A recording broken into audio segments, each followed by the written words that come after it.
Elena's fingers trembled as she slid the key into the front door. It was past midnight, and the house was silent, heavy with a stillness that felt wrong. She closed the door gently, careful not to wake Adrian or their son, Noah. Her heart raced. But she convinced herself it was from rushing back from the hospital, another late shift in the ER. She tiptoed down the hallway, slipping off her shoes to avoid the telltale clack of heels on hardwood. As she neared the bedroom, a murmur drifted through the slightly ajar door. Adrian's voice, low and warm, the tone he used when he was reassuring someone. "Elena?" she called softly, pushing the door open. But it wasn't her name on his lips. "I miss you too. I'll find a way. Just give me time." Her breath caught, a sharp pain slicing through her chest. She stood frozen, hand on the doorknob, eyes fixed on his silhouette, illuminated by the soft glow of his phone. Adrian lay on his side, back facing her, his voice dropping to a whisper. "I love you, Ava." The name hung in the air like poison. Elena's vision blurred, knees buckling. She stumbled back, gripping the wall for support, the world spinning beneath her feet. She didn't remember retreating to the guest room, but suddenly she was there.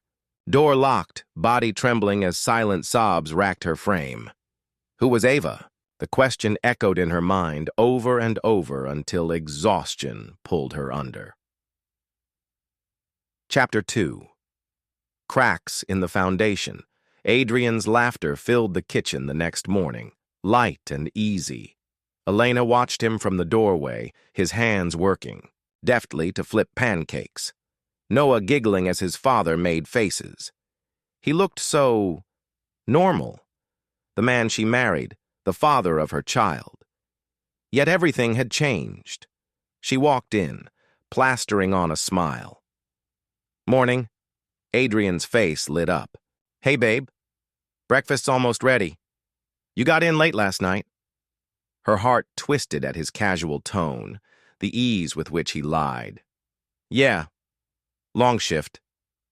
He didn't know she had heard, that she now carried the weight of his secret. "Eat." "Up, buddy." Adrian served Noah a plate stacked high with pancakes, his eyes crinkling as their son dug in. Elena watched him, trying to reconcile this loving man with the voice she heard last night. She needed answers. Chapter 3. Shadows and Secrets. Elena couldn't breathe as she scrolled through his phone. Adrian was in the shower, his phone carelessly left charging on the nightstand. Her hands shook as she unlocked it. Years of shared passwords, of trust so solid she never imagined she'd need to check. The messages were there, buried under work emails and group chats. Her heart sank as she read the thread. The woman's name was Ava Marks. They shared inside jokes, affectionate emojis, words of longing and love. There were photos, too, selfies of a beautiful woman with green eyes and auburn hair, her smile radiant. Each word felt like a knife, carving through Elena's heart. She looked up as the shower stopped, panic flooding her veins. She dropped the phone back on the nightstand and fled the room, forcing herself to breathe. How long had this been? Going on? Why? What did this woman give him that she couldn't? Chapter 4. Unraveling. Elena watched Adrian more closely after that. Every late meeting, every text that made him smile, every moment he seemed lost in thought. She wondered if he was thinking of her. Ava. The questions festered, poisoning her thoughts. But she couldn't confront him. Not yet. She needed to understand. Why? She needed to know if there was any hope of saving what they had. But the anger grew, feeding on every lie, every betrayal she uncovered. She hired a private investigator. It felt wrong, but she had to know the truth. If Adrian wouldn't give it to her, she'd find it herself. The photos arrived a week later. Adrian meeting Ava at a hotel. The way they looked at each other, the tenderness in his touch, his lips on hers. Elena dropped the envelope, bile rising in her throat. It was real. It was all real. Chapter 5. Confrontation. Adrian found her waiting in the living room, the photos spread out on the coffee table. His face went pale, eyes widening as he took in the evidence of his betrayal. "Elena, I can explain." "Don't." Her voice was ice. "How long?" He hesitated, his jaw tightening. 6 months. Her chest tightened. "You said you loved her. Were you ever planning on telling me?" He looked away, shame flickering in his eyes. "I never wanted to hurt you. I didn't mean for this to happen, but it did." Her voice broke, the pain too sharp, too raw. "Why? Was I not enough?" Adrian's shoulders sagged. "It wasn't about you, I felt lost, empty, and Ava, she made me feel alive again." His words shattered her. "You had a family, a wife. Wasn't that enough?" "I thought." "It was," he whispered, tears filling his eyes. "I thought you were. But I got lost, and I didn't know how to find my way back." Elena's heart fractured, the love she had for him battling the hatred threatening to consume her. "Do you love her?" Elena moved through the house as if on autopilot, her fingers trailing over picture frames on the walls, snapshots of happier times. Their wedding day, laughter frozen in a moment of innocence. Noah's first steps, Adrian's eyes shining with pride. She wondered if those memories were tainted now or if they could exist separately from his betrayal. She sank onto the couch, her chest tightening. Every room was haunted by his presence. Every corner held echoes of his laughter, his smile. Yet, the warmth she once felt had turned cold, replaced by pain and anger. Her phone buzzed, breaking her reverie. It was a message from her best friend, Maya. "Thinking of you. Let's get coffee tomorrow?" "You need a break, hun." Elena stared at the screen, fingers hovering over the keys. She needed to talk, to vent, to make sense of the mess her life had become. But she hesitated. Maya didn't know yet. No one did. Elena had kept Adrian's betrayal a secret, unsure if she was protecting him, herself, or the fragile illusion of their family. She typed out a reply. "Sure. Tomorrow at 10? Chapter 8. Fractured Friendships. The cafe was bustling, the scent of freshly brewed coffee mingling with sweet pastries. Elena spotted Maya at a corner table, waving her over with a bright smile. "There you are. I was starting to think you ditched me," Maya teased, her eyes sparkling with mischief. "It's been ages." Elena forced a smile, sinking into the chair. "Yeah, work's been crazy." They chatted about mundane things, Noah's school projects, Maya's latest dating disaster. But Elena felt distant, as if watching the conversation from outside her body. Her mind was elsewhere, tangled in thoughts of Adrian and Ava. Maya's smile faded, her eyes narrowing. "Okay, what's wrong?" Elena's throat tightened. "What do you mean? You've barely touched your latte, and you're zoning out." "Spill it." The dam broke. The words tumbled out, how she heard him that night, the texts, the photos. Maya's face fell, shock giving way to anger. "That son of a... How could he do this to you?" Maya's voice shook, her fists clenched. "After everything you've been through together?" Elena's vision blurred. "I don't know. I don't understand any of it." Maya's expression softened, her hand reaching across the table to grip Elena's. "Do you still love him?" The question hung heavy in the air. Elena's chest tightened, the truth clawing its way out. "Yes, and I hate him for it." Chapter 9. Beneath the surface, Adrian was waiting when Elena got home, standing awkwardly in the kitchen. He looked tired, dark circles under his eyes. For a moment, she felt a pang of sympathy. Then she remembered why he looked this way. "We need to talk," he said, his voice hoarse. "About us. about what happens next. Elena's stomach churned. She set her purse down, leaning against the counter. Fine. Start talking. He hesitated, rubbing his temples. I know I hurt you. I know I broke your trust. But I want to fix this, if you'll let me. She laughed, the sound bitter and hollow. You think it's that simple? You shattered everything. Our marriage, our family. How do you fix that? Adrian's shoulders sagged. I don't know, but I want to try. I'll do whatever it takes. The sincerity in his eyes was painful. It would have been easier if he didn't care, if he were cold and unrepentant. But his guilt was real, and she hated him for making her see it. I need time, she whispered, her voice cracking. Time to figure out if I can ever forgive you. If I can ever look at you without seeing her. He flinched, the mention of Ava, a knife twisting between them. I ended it. She's gone. I blocked her. I chose you, Elena. I chose our family. She stared at him, searching his face for lies. You chose me? After 6 months of lying? After building a life with her behind my back? He looked down, shame flushing his cheeks. I was stupid, weak, but I never stopped loving you. Her chest ached, the words she longed to hear twisted by pain. I don't know if I believe you. Adrian's face crumpled, his voice breaking. I'll wait, as long as it takes. I'll wait for you. He left, the door closing softly behind him. Elena stood in the empty kitchen, her body trembling, her heart torn in two.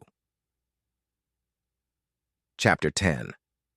Whispers of the past Elena went to see Ava. She needed to face the woman who shattered her world. Needed to understand why. Ava opened the door, her face paling as she recognized Elena. She was even more beautiful in person, her green eyes wide with shock. Elena, I didn't expect... Elena's voice was cold, steady. I need answers. You owe me that much. Ava hesitated before stepping aside, letting her in. The apartment was small, tastefully decorated, pictures on the walls that told a story of a life Elena never knew existed. I didn't know he was married at first, Ava admitted, wringing her hands. He told me after I was already in love with him. Elena's stomach churned. And you stayed anyway? Ava's eyes shimmered with tears. Elena sat at the dining table long after Adrian left, her fingers tracing circles on the wooden surface. It was the same table where they had celebrated birthdays, anniversaries, where they had laughed and dreamed together. Now it felt like a relic of a life she no longer recognized. Her phone vibrated, snapping her back to the present. It was a message from her mother. I heard from Maya. Why didn't you tell me? Come over this weekend. You shouldn't go through this alone. She sighed, guilt prickling at her. Her mother meant well, but Elena wasn't ready to face her parents' disappointment, their inevitable questions about how she planned to move forward. She barely knew the answer herself. The house felt too quiet, too empty. She wandered to Noah's room, watching him sleep, his small face peaceful and untroubled. How much did he understand? How much had he heard? Elena's chest tightened at the thought of him growing up in a broken home. She tiptoed back to her bedroom, hesitating before opening the drawer beside her bed. The envelope was still there, untouched since the day she found it. Adrian's letter. Her. Fingers trembled as she tore it open, his familiar handwriting staring back at her. She braced herself, unsure if she was ready to hear his truth. Elena, there are no excuses for what I did. I don't expect your forgiveness, and I don't deserve it. But you deserve to know the truth. I was lost. I felt like I was failing. At everything. At work. As a husband.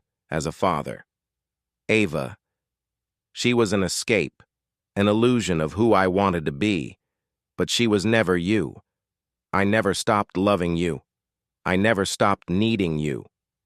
I ruined the best thing in my life because I was too weak to face my fears. I know words mean nothing now, but I'm sorry. for all of it. I hope someday you find peace, even if it's without me. Adrian. The paper blurred as tears filled her eyes.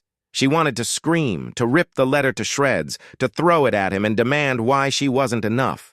But instead, she sank to the floor, her shoulders shaking as she wept for everything they had lost. Chapter 13. A Glimpse of Hope. The next morning, Elena met Maya for a walk along the waterfront. The air was crisp, the sun casting a golden glow over the water. For a moment, she let herself feel the warmth, let herself breathe. Maya glanced at her, concern etched on her face. "You look exhausted. Did you sleep at all?" Elena shook her head.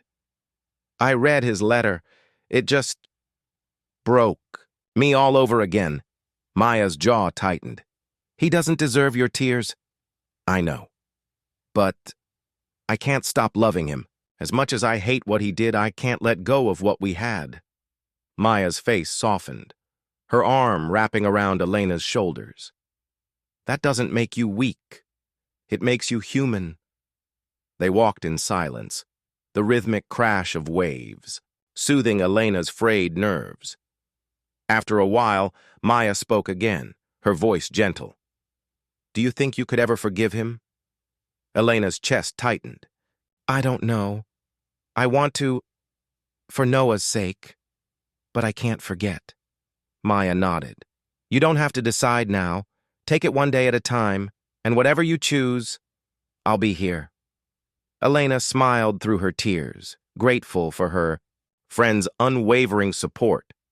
Maybe she didn't have all the answers, but at least she didn't have to face the uncertainty alone. Chapter 14. Unfinished Conversations. Adrian waited outside the school, his heart pounding as he watched. Elena's car pulled up.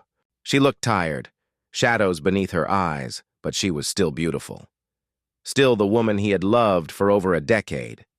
He approached her cautiously, his hands shoved into his pockets.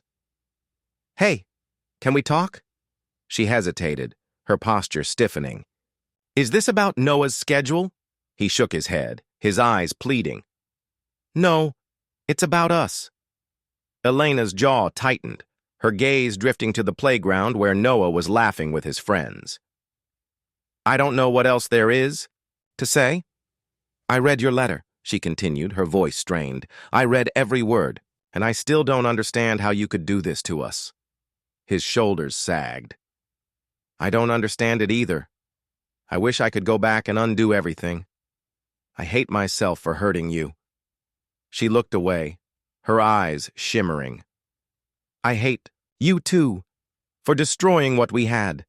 But I also hate that I still love you." His heart shattered, his vision blurring. "Elena!"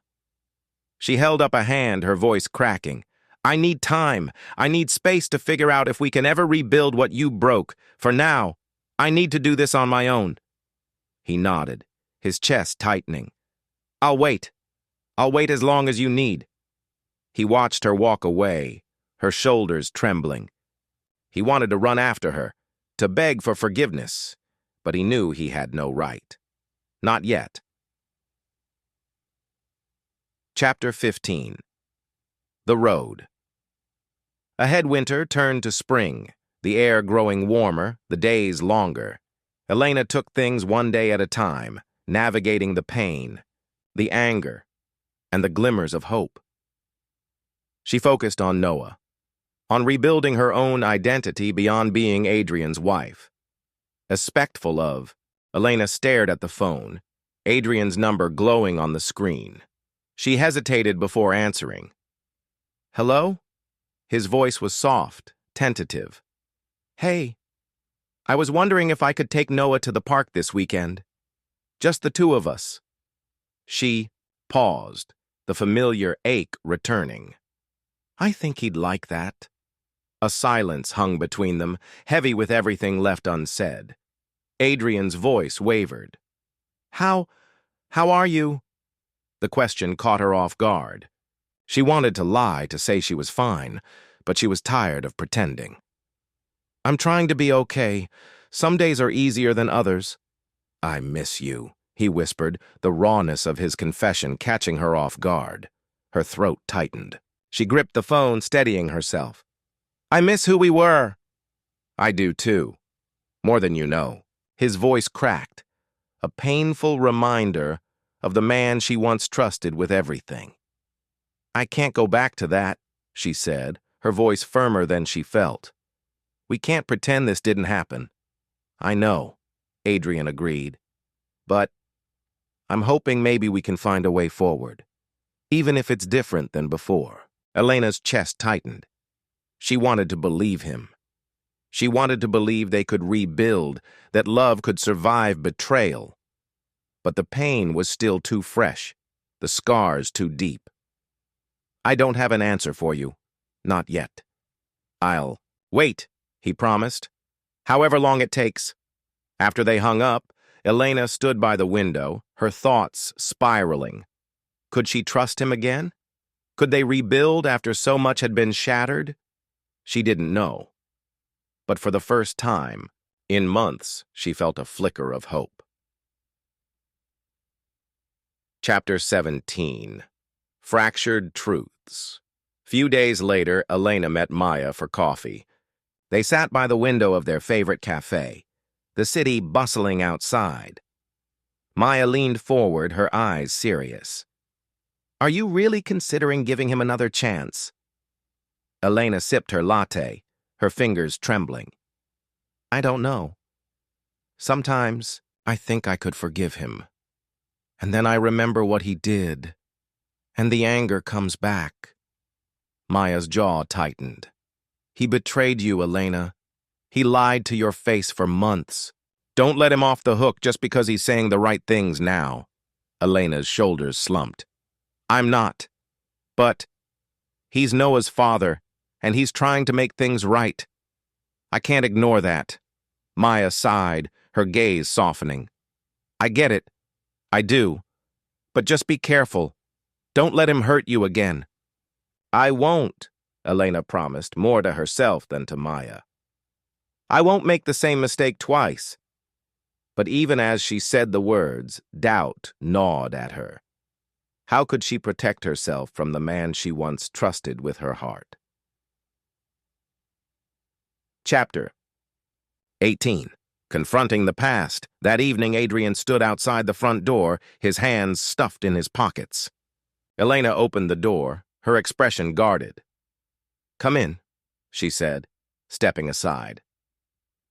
He looked around the house, memories flooding back. It was the first time he'd been inside since she asked him to leave. The familiar scent, the framed photos, on the wall. It felt like a life he no longer belonged to. Elena's voice broke the silence. We need to talk about Ava. His face paled. What do you want to know? Everything. Her eyes were sharp, unyielding. I need to understand how you let this happen, why you did this to us. Adrian's shoulders sagged, guilt weighing him down. I was weak. I was insecure. I felt like I was losing myself, and I was too much of a coward to talk to you about it. Ava, she was a distraction, a way to escape my own failures. Elena's eyes shimmered with tears. Did you love her? No, he said immediately, his voice cracking. I never loved her. It was never about that. It was a mistake. A horrible, selfish mistake. She looked away, pain etched on her face. Do you have any idea what you did to me? To Noah? You shattered our family. Adrian's eyes filled with tears. I know, and I'll never forgive myself for it. Elena's voice wavered. I want to believe you're sorry. I want to believe we can find a way through this. But I don't know how to forgive you. He stepped closer, his voice desperate. I'll do whatever it takes. I'll prove to you that I'm not the man who hurt you. Just Give me a chance. She looked up at him, her heart torn. I can't promise anything, but I'm willing to try. For Noah's sake. Adrian's breath hitched, hope flickering in his eyes. That's all I'm asking for. Chapter 19. Uncertain Paths in. The weeks that followed, they navigated the fragile new dynamic, treading carefully around each other. There were moments of tension, painful reminders of the betrayal, but also moments of hope. They went to therapy, talked about the things they had buried for years. They laughed together, sometimes through tears, remembering the love they once shared. But it wasn't easy. Trust was slow to rebuild, every step forward threatened by lingering doubts. Elena struggled to reconcile the man she loved with the man who had hurt her. Adrian fought his own shame, his fear of never being worthy, of her forgiveness. Life moved forward, but shadows of the past lingered. Even as they tried to rebuild, the echoes of Adrian's betrayal haunted them. Some nights, Elena would wake from dreams where she saw his face and felt only pain. Other nights, she remembered the laughter, the love, and wondered if she could ever truly feel that way again. They continued therapy, confronting uncomfortable truths. Adrian confessed his insecurities, his fear of failure as a husband and father. Elena admitted her resentment, her struggle to let go of the anger that still burned within her. One evening, after another exhausting session, Adrian hesitated at the doorway. "Do you regret trying again?" Elena looked at him, his face etched with worry, his shoulders heavy with guilt. "Sometimes," she whispered, her honesty raw and painful. "But I'd regret giving up even more." Adrian's eyes filled with tears. "I'm so sorry, Elena. I hate myself for what I did to us." She looked away, her jaw tightening. "I know. But I need you to stop hating yourself. I need you to be stronger than this. For me. For Noah." He took a deep breath, wiping his eyes. "I'm trying. I promise you, I'm trying." For the first time, she believed him. But belief wasn't the same as trust. Chapter 21. Ava's return. Just when they were beginning to find a fragile rhythm, the past came crashing back. Elena was at the grocery store when she saw her, Ava, standing by the produce section, her hair perfectly styled, her smile radiant as she chatted with a friend. Elena's blood ran cold. She felt her hands tremble, the room spinning as memories flooded back. The lies, the betrayal, the late nights Adrian had spent with her. She nearly turned around, ready to flee, but something inside her snapped. No, she wouldn't run. Not this time. Elena marched up to Ava, her heart pounding. "We need to talk." Ava's smile faltered, her eyes widening. "Elena, Save it." Elena cut her off, her voice icy. "I just want to know one thing. Did you ever feel guilty? Did you ever care about the family you destroyed?" Ava's face paled, her shoulders slumping. "I never meant to hurt you. I didn't think it would go that far." Elena's jaw clenched. "Well, it did. You helped tear my life apart. Do you even realize that?" Ava looked down, shame flickering across her face. "I was lonely, stupid. I thought he loved me." Elena's heart twisted. Hearing that hurt more than she expected. "And did he? Did he ever tell you he loved you?" Ava shook her head, her eyes glistening with tears. "No. He always talked about you. Even when we were together. You were all he thought about. It killed me." The confession took the wind out of Elena's anger. She stood there speechless, her emotions swirling in chaos. She'd imagined Ava as a villain, heartless and cruel. But now, seeing her so broken, so human, Elena didn't know what to feel. "I hope it was worth it." Elena whispered before turning away, her legs unsteady as she walked out of the store. Chapter 22. Unfinished business. When Elena told Adrian about the encounter, his face went white. "I didn't know she was back in town." Elena's gaze was piercing. "Did you love her?" "No," he answered without hesitation, his voice firm. "It was never about love. It was a distraction, a way to avoid my own failures. But it was never about her." Elena's chest tightened. "She thought it was. She thought you were leaving me for her." Adrian's face fell. "I never said that. I never even considered it." "But you gave her hope. You made her believe it was more than just whatever it was." His eyes filled with regret. "I was a coward. I couldn't face my own mess, so I ran to her. I never meant to hurt either of you, but I did. I hurt you both." Elena looked at him, seeing his pain, his shame. She wanted to scream, to hate him all over again. But all she felt was exhaustion. "I ran into her today, and all I felt was pity. She's as broken as we are." Adrian's shoulders sagged. "I never wanted that. I didn't know how to be happy with myself.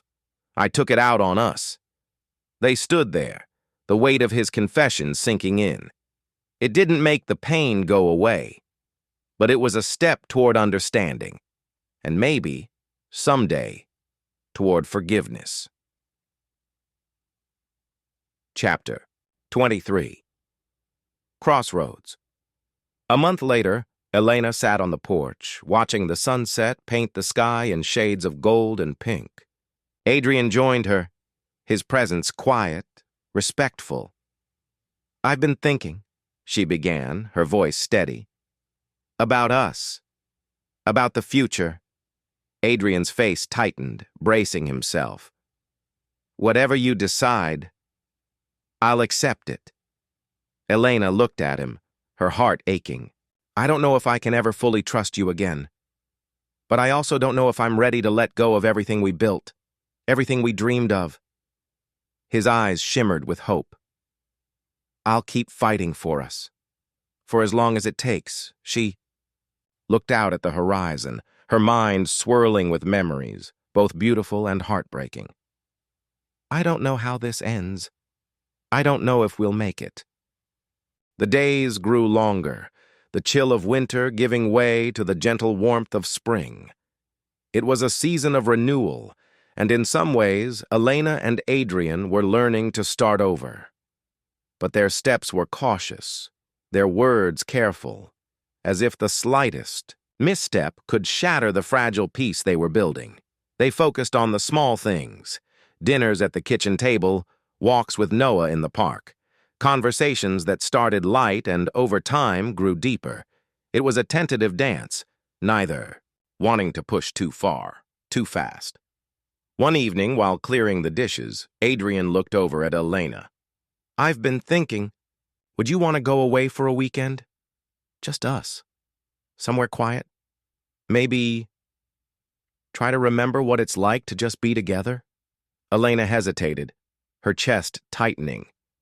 The idea of being alone with him, without distractions, without Noah as a buffer, terrified her. But it also made her heart flutter with hope. "I'll think about it," she answered softly, her gaze not meeting his. Adrian nodded, understanding. "That's all I'm asking." Chapter 25. Echoes of Doubt. That night, Elena couldn't sleep. She lay awake, staring at the ceiling, her mind replaying every conversation, every fight, every tear she'd shed. She thought about Ava, about the hollow look in her eyes. She thought about Adrian's words, his guilt, his promises. Could she really forgive him? Could she ever let herself be vulnerable again? She turned over, facing the empty side of the bed where Adrian used to sleep. They hadn't shared a bed since she found out. It was another wall between them, one she didn't know how to tear down. Her phone buzzed on the nightstand, startling her. A message from her sister, Lydia. "How are things? Do you need to talk?" Elena's fingers hovered over the screen before she finally typed back. "I don't know what I'm doing anymore." Lydia's response came quickly. "No one does, but you don't have to figure it out alone. I'm here, always." Tears stung Elena's eyes. She felt a weight lift, just a little. She wasn't alone. Chapter 26. The Weekend Away. 2. Weeks later, Elena agreed to the trip. A small cabin by the lake, secluded and quiet. Adrian's face lit up when she told him, a spark of hope she hadn't seen in a long time. They drove in near silence, the tension palpable. When they arrived, the air was crisp, the water shimmering under the sun. It was beautiful, untouched by the chaos of their lives. Inside, the cabin was cozy, with a fireplace and a worn-out couch that faced a wall of windows overlooking the lake. Adrian set down their bags. "This place, it's perfect." Elena looked around, her arms wrapped around herself. "Yeah, it is." But her voice was distant, guarded. That first evening, they sat by the fire, sipping wine. The silence stretched until Adrian finally spoke. "I miss this. Just being with you." Elena looked down at her glass, swirling the wine. "I miss it too. But I don't know how to get back to it." His face fell. "I know. And I don't deserve to. But I want to try. I want to be better. For you. For Noah." Her throat tightened. "I need to believe you won't hurt me again. That I can trust you." Adrian's eyes glistened. "I'll spend the rest of my life proving that to you." They sat in the dim light, shadows flickering across their faces. Words hung between them, heavy and unspoken. But for once, the silence felt less suffocating. Chapter 27. Cracks in the Armor. The second day, they took a walk around the lake, the sun shimmering on the water's surface. It felt almost normal, like old times, until Elena's phone buzzed. A message from Lydia. "Saw Ava today. She was asking about you." Her heart dropped. She didn't respond, but Adrian noticed the change in her expression. "Everything okay?" Elena forced a smile. "Yeah, just..." Lydia checking in. But the tension returned, seeping back into her chest. Ava was still there, a ghost haunting their every step. Adrian watched her, his eyes full of worry. "Elena, you can talk to me about anything." She looked away, her jaw tightening. "Can I?" His shoulders slumped. "I know you don't believe me, but I want to change that. I don't know how." Elena's voice was cold. "Neither do I." They walked back in silence, the delicate balance of hope and hurt tipping once again.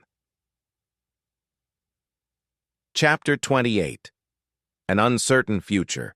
On the last night, Adrian built a fire outside, the flames crackling under the night sky.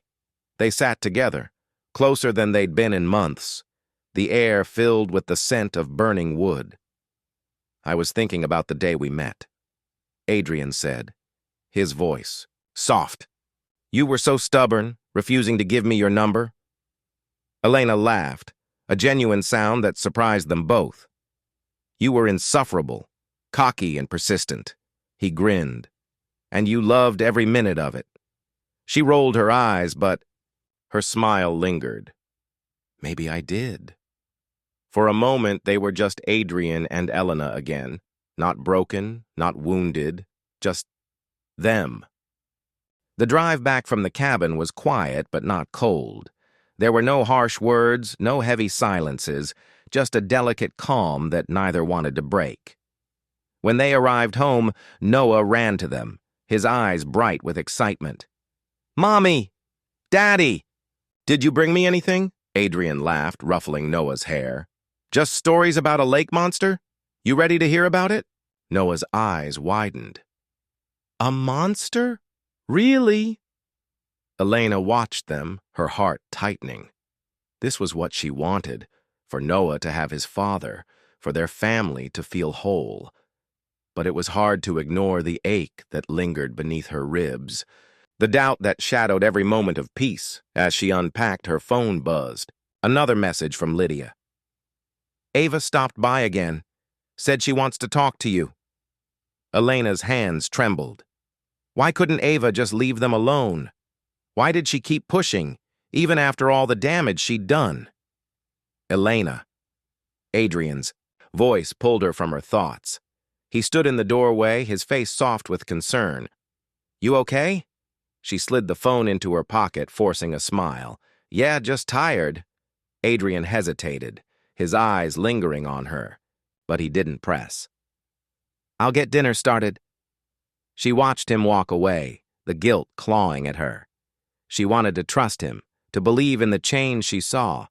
But Ava was a shadow that refused to fade, a reminder of everything they'd Order Chapter 30. Confrontation. The next day, Elena's resolve broke.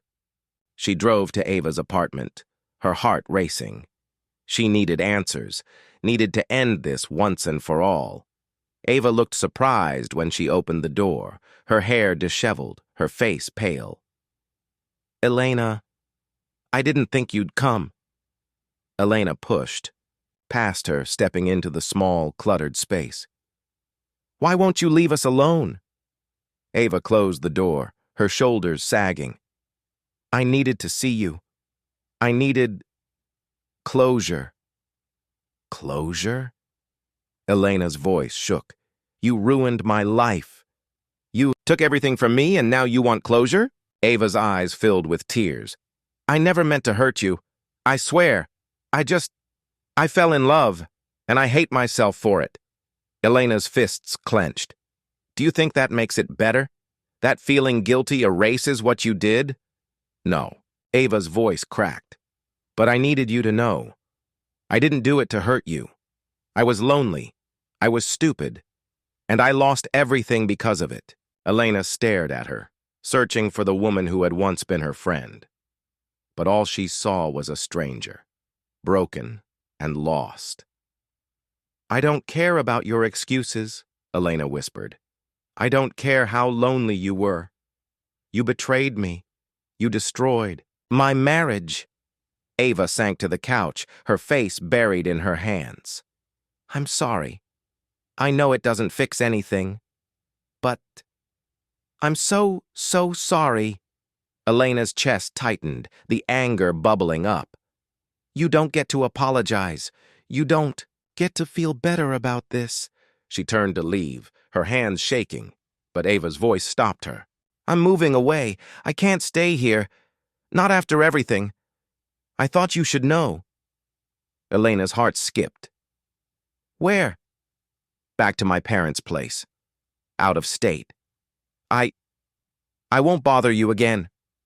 For a moment, Elena didn't speak. She should have felt relieved, should have been glad to see Ava go. But all she felt was an empty, hollow ache. "Good," she whispered, her voice cold. "I never want to see you again." She walked out without another word, the door slamming behind her. Chapter 31. Fractured Truths. When Elena got home, Adrian was in the backyard with Noah, their laughter echoing through the open window. She stood in the kitchen watching them, her chest tight. Ava was leaving. The ghost that haunted them would be gone. But would it be enough? Would it heal the wounds that ran so deep? Adrian came inside, his face lighting up when he saw her. "Hey, where'd you go?" She hesitated, the lie forming on her lips. But then she remembered the promise she made to herself. To be honest, no matter how painful. "I went to see Ava." Adrian's face fell, his eyes wide. You did?" She kept reaching out. I needed her to stop. I needed her out of our lives. He looked away, guilt twisting his features. I didn't know she was still... I'm sorry, Elena. Elena folded her arms, leaning against the counter. She's leaving, moving away. She promised she wouldn't bother us again. Adrian's shoulders slumped. Maybe that's for the best. Elena's eyes narrowed. Is it? Will it really fix this? Or are we just running from the problem? He looked at her, his face raw with pain. I don't know. I don't know how to fix this. But I want to. More than anything. She turned away, her voice barely above a whisper. I want to believe you, but I don't know how. Adrian stepped closer, his hand hovering near her shoulder. I love you, Elena. I never stopped. Her heart ached, the words digging deep. Love isn't enough. It wasn't enough to keep you from betraying me. He flinched, his face crumpling. I know, and I'll never forgive myself for that. Elena swallowed, her throat tight. I don't know if I can forgive you either, but... The drive back from the cabin was quiet, but not cold. There were no harsh words, no heavy silences, just a delicate calm that neither wanted to break. When they arrived home, Noah ran to them, his eyes bright with excitement. Mommy, Daddy, did you bring me anything? Adrian laughed, ruffling Noah's hair. Just stories about a lake monster. You ready to hear about it? Noah's eyes widened. A monster? Really? Elena watched them, her heart tightening. This was what she wanted, for Noah to have his father, for their family to feel whole. But it was hard to ignore the ache that lingered beneath her ribs, the doubt that shadowed every moment of peace. As she unpacked, her phone buzzed. Another message from Lydia. Ava stopped by again, said she wants to talk to you. Elena's hands trembled. Why couldn't Ava just leave them alone? Why did she keep pushing, even after all the damage she'd done? Elena? Adrian's voice pulled her from her thoughts. He stood in the doorway, his face soft with concern. You okay? She slid the phone into her pocket, forcing a smile. Yeah, just tired. Adrian hesitated, his eyes lingering on her. But he didn't press. I'll get dinner started. She watched him walk away, the guilt clawing at her. She wanted to trust him, to believe in the change she saw. But Ava was a shadow that refused to fade, a reminder of everything they'd lost. Chapter 30. Confrontation the next day, Elena's resolve broke. She drove to Ava's apartment, her heart racing. She needed answers, needed to end this once and for all. Ava looked surprised when she opened the door, her hair disheveled, her face pale. Elena, I didn't think you'd come. Elena pushed, past her, stepping into the small, cluttered space. Why won't you leave us alone? Ava closed the door, her shoulders sagging. I needed to see you. I needed closure. Closure? Elena's voice shook. You ruined my life. You took everything from me and now you want closure? Ava's eyes filled with tears. I never meant to hurt you, I swear. I fell in love, and I hate myself for it. Elena's fists clenched. Do you think that makes it better? That feeling guilty erases what you did? No, Ava's voice cracked. But I needed you to know. I didn't do it to hurt you. I was lonely. I was stupid. And I lost everything because of it. Elena stared at her, searching for the woman who had once been her friend. But all she saw was a stranger, broken and lost. I don't care about your excuses, Elena whispered. I don't care how lonely you were. You betrayed me. You destroyed my marriage. Ava sank to the couch, her face buried in her hands. I'm sorry, I know it doesn't fix anything, but I'm so sorry. Elena's chest tightened, the anger bubbling up. You don't get to apologize. You don't get to feel better about this. She turned to leave, her hands shaking. But Ava's voice stopped her. I'm moving away. I can't stay here. Not after everything. I thought you should know. Elena's heart skipped. Where? Back to my parents' place. Out of state. I won't bother you again. For a moment, Elena didn't speak. She should have felt relieved, should have been glad to see Ava go. But all she felt was an empty, hollow ache. Good, she whispered, her voice cold. I never want to see you again. She walked out without another word, the door slamming behind her. Chapter 31. Fractured Truths. When Elena got home, Adrian was in the backyard with Noah, their laughter echoing through the open window. She stood in the kitchen watching them, her chest tight. Ava was leaving. The ghost that haunted them would be gone. But would it be enough? Would it heal the wounds that ran so deep? Adrian came inside, his face lighting up when he saw her. Hey, where'd you go? She hesitated, the lie forming on her lips. But then she remembered the promise she made to herself. To be honest, no matter how painful, I went to see Ava. Adrian's face fell, his eyes wide. You did? She kept reaching out. I needed her to stop. I needed her out of our lives. He looked away, guilt twisting his features. I didn't know she was still... I'm sorry, Elena. Elena folded her arms, leaning against the counter. She's leaving, moving away. She promised she wouldn't bother us again. Adrian's shoulders slumped. Maybe that's for the best. Elena's eyes narrowed. Is it? Will it really fix this? Or are we just running from the problem? He looked at her, his face raw with pain. I don't know. I don't know how to fix this. But I want to. More than anything. She turned away, her voice barely above a whisper. I want to believe you. But I don't know how. Adrian stepped closer, his hand hovering near her shoulder. I love you, Elena.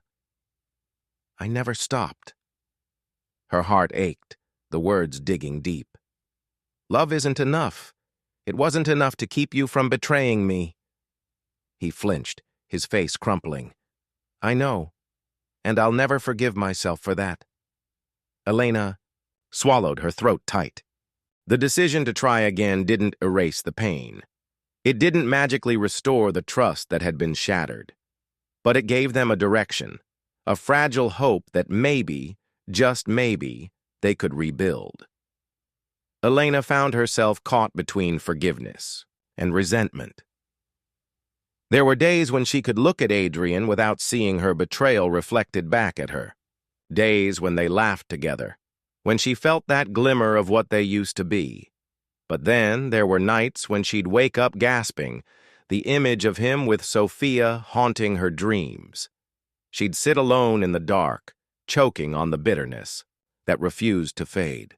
The nightmares were the worst part. They twisted her mind, leaving her exhausted and irritable. She hated that even in her sleep, Sophia's shadow was there, lingering between them. One morning, as they sat at the kitchen table sipping coffee, Adrian glanced at her with concern. You look tired. Did you sleep at all? Elena hesitated, her fingers tightening around her mug. Nightmare. Again. His face fell. I'm so sorry. I wish I could take that pain away. She looked down, her chest tightening. I know, but you can't. Adrian reached across the table, his hand covering hers. I hate that I did this to you, that I made you feel this way. Elena's throat tightened, her anger bubbling up. You didn't just hurt me, Adrian. You destroyed everything I thought was real. You took my safety, my trust, my faith in us. He flinched, guilt washing over him. I know, and I hate myself for it. Silence hung between them, heavy and suffocating. Elena pulled her hand away, her voice trembling. I don't know how to stop hating you. Even when I want to forgive you, I just can't. Adrian's shoulders sagged. I'll wait, as long as it takes. She looked at him, searching his face for any sign of deceit. But all she saw was raw regret. It softened something inside her, just a little. Chapter 36. Unfinished Business. 2 weeks later, Elena received an unexpected message. It was from Sophia. Her hands shook as she read the text. I owe you an apology. Can we meet? Just once. I want to explain myself. Elena's stomach twisted. She didn't want to see Sophia, didn't want to hear her excuses. But curiosity gnawed at her, whispering that maybe hearing the truth would help her heal. When she showed the message to Adrian, his face turned pale. You don't have to see her. You don't owe her anything. Elena's jaw clenched. No, but maybe I owe it to myself. Adrian's eyes filled with fear. I'm coming with you. She shook her head. No, I need to do this alone. Chapter 37. Confrontation. They met at a small cafe on the other side of town. It was a neutral space, far from the places Elena frequented, far from her memories of Adrian and their life together. Sophia was already there, her posture tense, her eyes filled with guilt. Elena approached slowly, her heart pounding in her chest. When Sophia looked up, her face crumpled. Elena. Thank you for meeting me. Elena sat down, her expression cold. I'm not here for your apologies. I just want to know why. Sophia looked away, her shoulders trembling. I wish I could give you a reason that would make sense. But the truth is, I was selfish. And I was jealous. Elena's stomach churned. Jealous? Of what? Sophia's eyes shimmered with tears. Of you, of your life, your marriage, your happiness. I convinced myself that Adrian was the key to that. I thought if I could take him, I could have what you had. Elena's chest tightened, a twisted anger bubbling up. You wanted my life, so you tried to destroy it? Sophia's face crumpled. I know. It was wrong. I was wrong. And I lost everything because of it. My job, my dignity, my self-respect. Elena felt a flicker of satisfaction at Sophia's pain, but it was fleeting. You knew he was married. You knew he had a child, and you still did it. You still chased him. Sophia's tears spilled over. I didn't mean to fall for him. I didn't mean to hurt you. But by the time I realized what I was doing, it was too late. I was in too deep. Elena's hands trembled. Did you love him? Sophia's face turned pale. I thought I did, but now I see it was never love. It was obsession. I was chasing something that was never mine to have. Elena's chest ached, a hollow emptiness settling in. You took my trust, my marriage, my peace of mind, and you destroyed them. Sophia's shoulders shook, her voice breaking. I know, and I hate myself for it. I'm sorry, Elena. I really am. Elena stared at her, searching for sincerity. And for the first time, she saw it. Saw the broken woman who'd made a terrible choice, who'd paid the price for her selfishness. The anger inside her wavered, faltering. But forgiveness was still out of reach. She stood up, her voice cold. Your apology doesn't change anything. But at least now I know the truth. Sophia's face crumpled. I understand. I hope one day you find peace. Elena turned away, her heart heavy. I hope you find it too. The decision to try again didn't erase the pain. It didn't magically restore the trust that had been shattered. But it gave them a direction, a fragile hope that maybe, just maybe, they could rebuild. Elena found herself caught between forgiveness and resentment. There were days when she could look at Adrian without seeing her betrayal reflected back at her. Days when they laughed together, when she felt that glimmer of what they used to be. But then there were nights when she'd wake up gasping, the image of him with Sophia haunting her dreams. She'd sit alone in the dark, choking on the bitterness. That refused to fade. The nightmares were the worst part. They twisted her mind, leaving her exhausted and irritable. She hated that even in her sleep, Sophia's shadow was there, lingering between them. One morning, as they sat at the kitchen table sipping coffee, Adrian glanced at her with concern. "You look tired. Did you sleep at all?" Elena hesitated, her fingers tightening around her mug. "Nightmare. Again." His face fell. "I'm so sorry. I wish I could take that pain away." She looked down, her chest tightening. "I know, but you can't." Adrian reached across the table, his hand covering hers. "I hate that I did this to you, that I made you feel this way." Elena's throat tightened, her anger bubbling up. "You didn't just hurt me, Adrian. You destroyed everything I thought was real. You took my safety, my trust, my faith in us." He flinched, guilt washing over him. "I know, and I hate myself for it." Silence hung between them, heavy and suffocating. Elena pulled her hand away, her voice trembling. "I don't know how to stop hating you, even when I want to forgive you. I just can't." Adrian's shoulders sagged. "I'll wait, as long as it takes." She looked at him, searching his face for any sign of deceit, but all she saw was raw regret. It softened something inside her, just a little. Chapter 36. Unfinished Business. 2 weeks later, Elena received an unexpected message. It was from Sophia. Her hands shook as she read the text. "I owe you an apology. Can we meet? Just once. I want to explain myself." Elena's stomach twisted.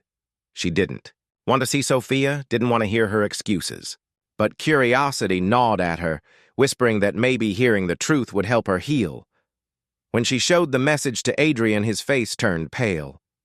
"You don't have to see her. You don't owe her anything." Elena's jaw clenched. "No, but maybe I owe it to myself." Adrian's eyes filled with fear. "I'm coming with you." She shook her head. "No, I need to do this alone." Chapter 37. Confrontation. They met at a small cafe on the other side of town. It was a neutral space, far from the places Elena frequented, far from her memories of Adrian and their life together. Sophia was already there, her posture tense, her eyes filled with guilt. Elena approached slowly, her heart pounding in her chest. When Sophia looked up, her face crumpled. "Elena, thank you for meeting me." Elena sat down, her expression cold. "I'm not here for your apologies. I just want to know why." Sophia looked away, her shoulders trembling. "I wish I could give you a reason that would make sense, but the truth is, I was selfish, and I was jealous." Elena's stomach churned. "Jealous? Of what?" Sophia's eyes shimmered with tears. "Of you, of your life, your marriage, your happiness. I convinced myself that Adrian was the key to that. I thought if I could take him, I could have what you had." Elena's chest tightened, a twisted anger bubbling up. "You wanted my life, so you tried to destroy it?" Sophia's face crumpled. "I know. It was wrong. I was wrong, and I lost everything because of it. My job, my dignity, my self-respect." Elena felt a flicker of satisfaction at Sophia's pain, but it was fleeting. "You knew he was married. You knew he had a child, and you still did it. You still chased him." Sophia's tears spilled over. "I didn't mean to fall for him. I didn't mean to hurt you. But by the time I realized what I was doing, it was too late. I was in too deep." Elena's hands trembled. "Did you love him?" Sophia's face turned pale. I thought I did. But now, I see it was never love. It was obsession. I was chasing something that was never mine to have. Elena's chest ached, a hollow emptiness settling in. You took my trust, my marriage, my peace of mind, and you destroyed them. Sophia's shoulders shook, her voice breaking. I know, and I hate myself for it. I'm sorry, Elena, I really am. Elena stared at her, searching for sincerity. And for the first time, she saw it. Saw the broken woman who'd made a terrible choice, who'd paid the price for her selfishness. The anger inside her wavered, faltering. But forgiveness was still out of reach. She stood up, her voice cold. Your apology doesn't change anything. But at least now I know the truth. Sophia's face crumpled. I understand. I hope one day you find peace. Elena turned away, her heart heavy. I hope you find it too. As the months passed, the silence between Elena and Adrian was often louder than their words. The space they once shared in their marriage felt small, suffocating at times, as if they were walking through the motions of being a family, while the ghosts of the past haunted their every interaction. Elena tried to fill the emptiness with work, spending long hours at the office, losing herself in projects that gave her a sense of control, a reprieve from the constant tension that lingered at home.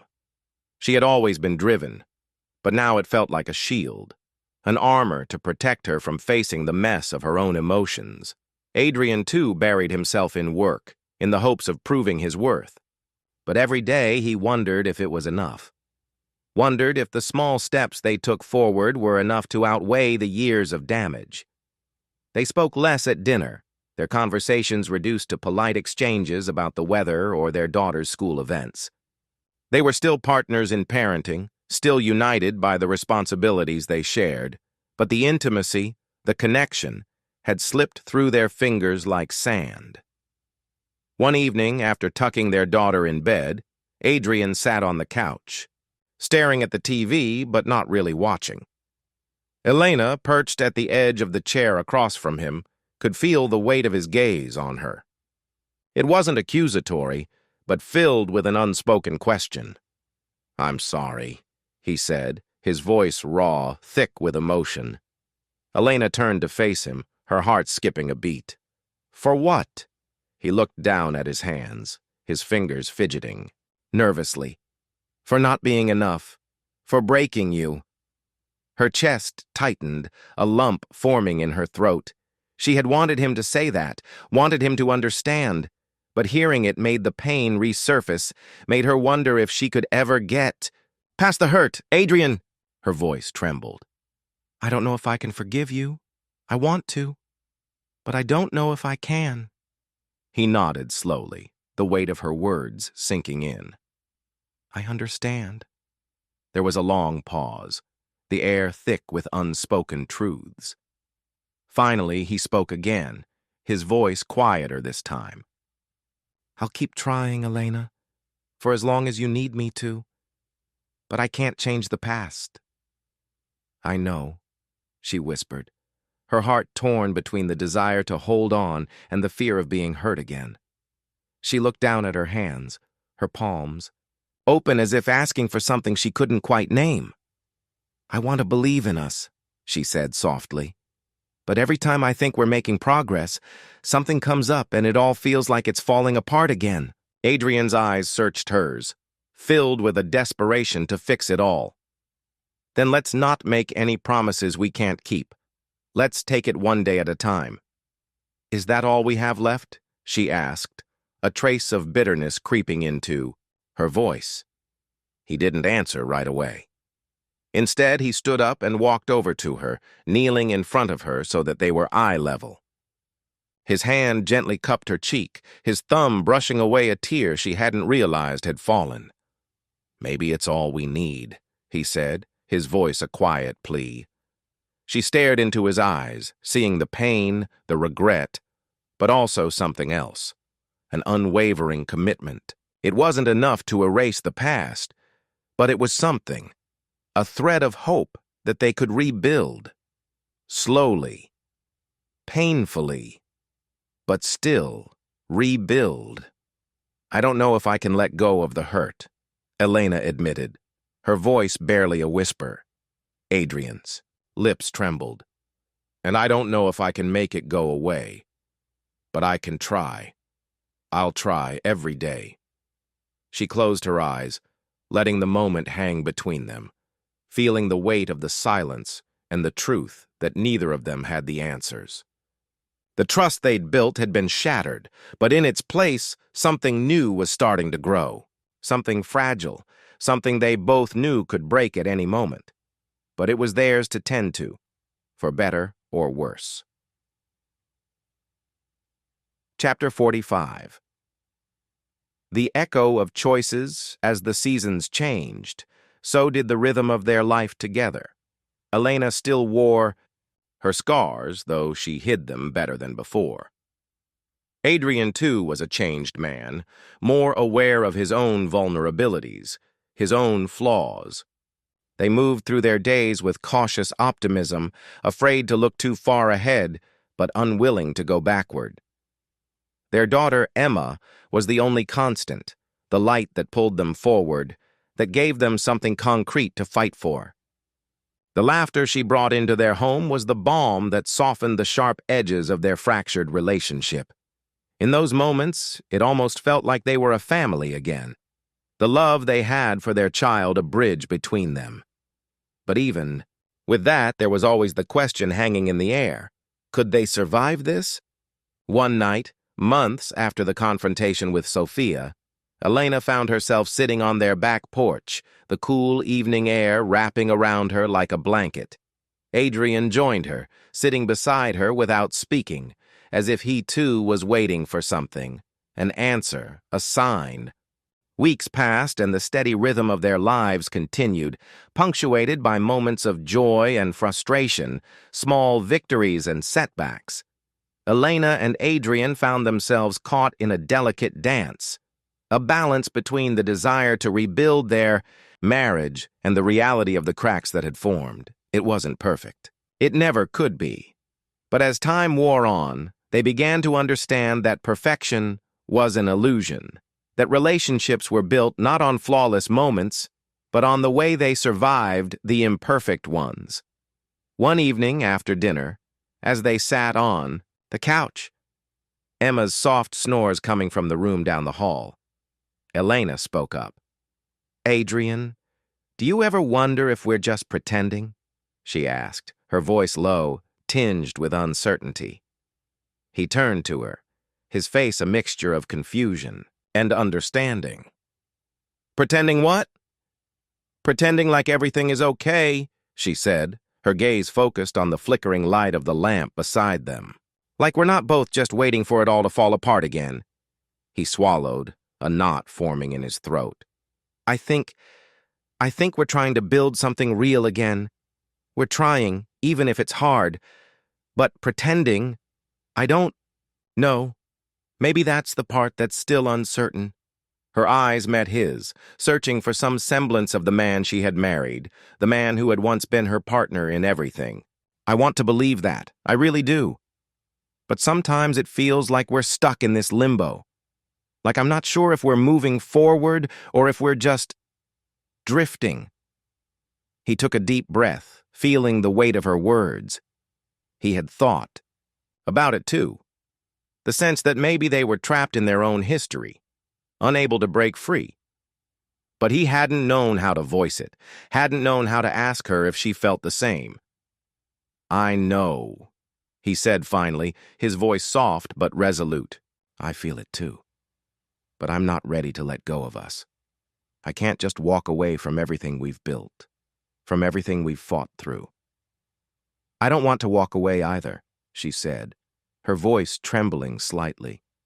"But I don't know if I'm still strong enough to keep fighting. I don't know if I can keep pretending everything is okay." "You don't have to pretend," he said, leaning in closer, his eyes searching hers. "But maybe we don't have to have all the answers right now. Maybe we can just be real with each other. Take it one day at a time. No more pretending. No more pretending that we have it all figured out. The vulnerability in his words hit her like a wave, knocking her breathless. She had been waiting for him to say that, to stop hiding behind the idea of perfection, to finally admit that they were both broken, that they were both flawed. Okay, she whispered, her heart catching in her throat. But what if it's not enough? What if we keep trying and it's still not enough? He took her hand in his, the weight of the gesture grounding them both. Then we'll face that together too. Because for all the mistakes, for all the ways we've hurt each other, I'm still here.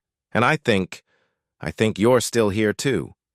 The sincerity in his voice, the raw honesty, reached her in a way nothing else had. She nodded, her chest tight with emotion. I'm here. I don't know if I'm completely healed, but I'm here. And I want to try. I want to try and trust again, even if it's hard. They sat in silence for a while, the weight of the conversation lingering in the air. For the first time in a long while, it felt like they were on the same page, not perfect, not without fear or doubt, but trying. Chapter 48. The space between us days stretched into weeks, and Elena and Adrian continued their cautious journey toward healing.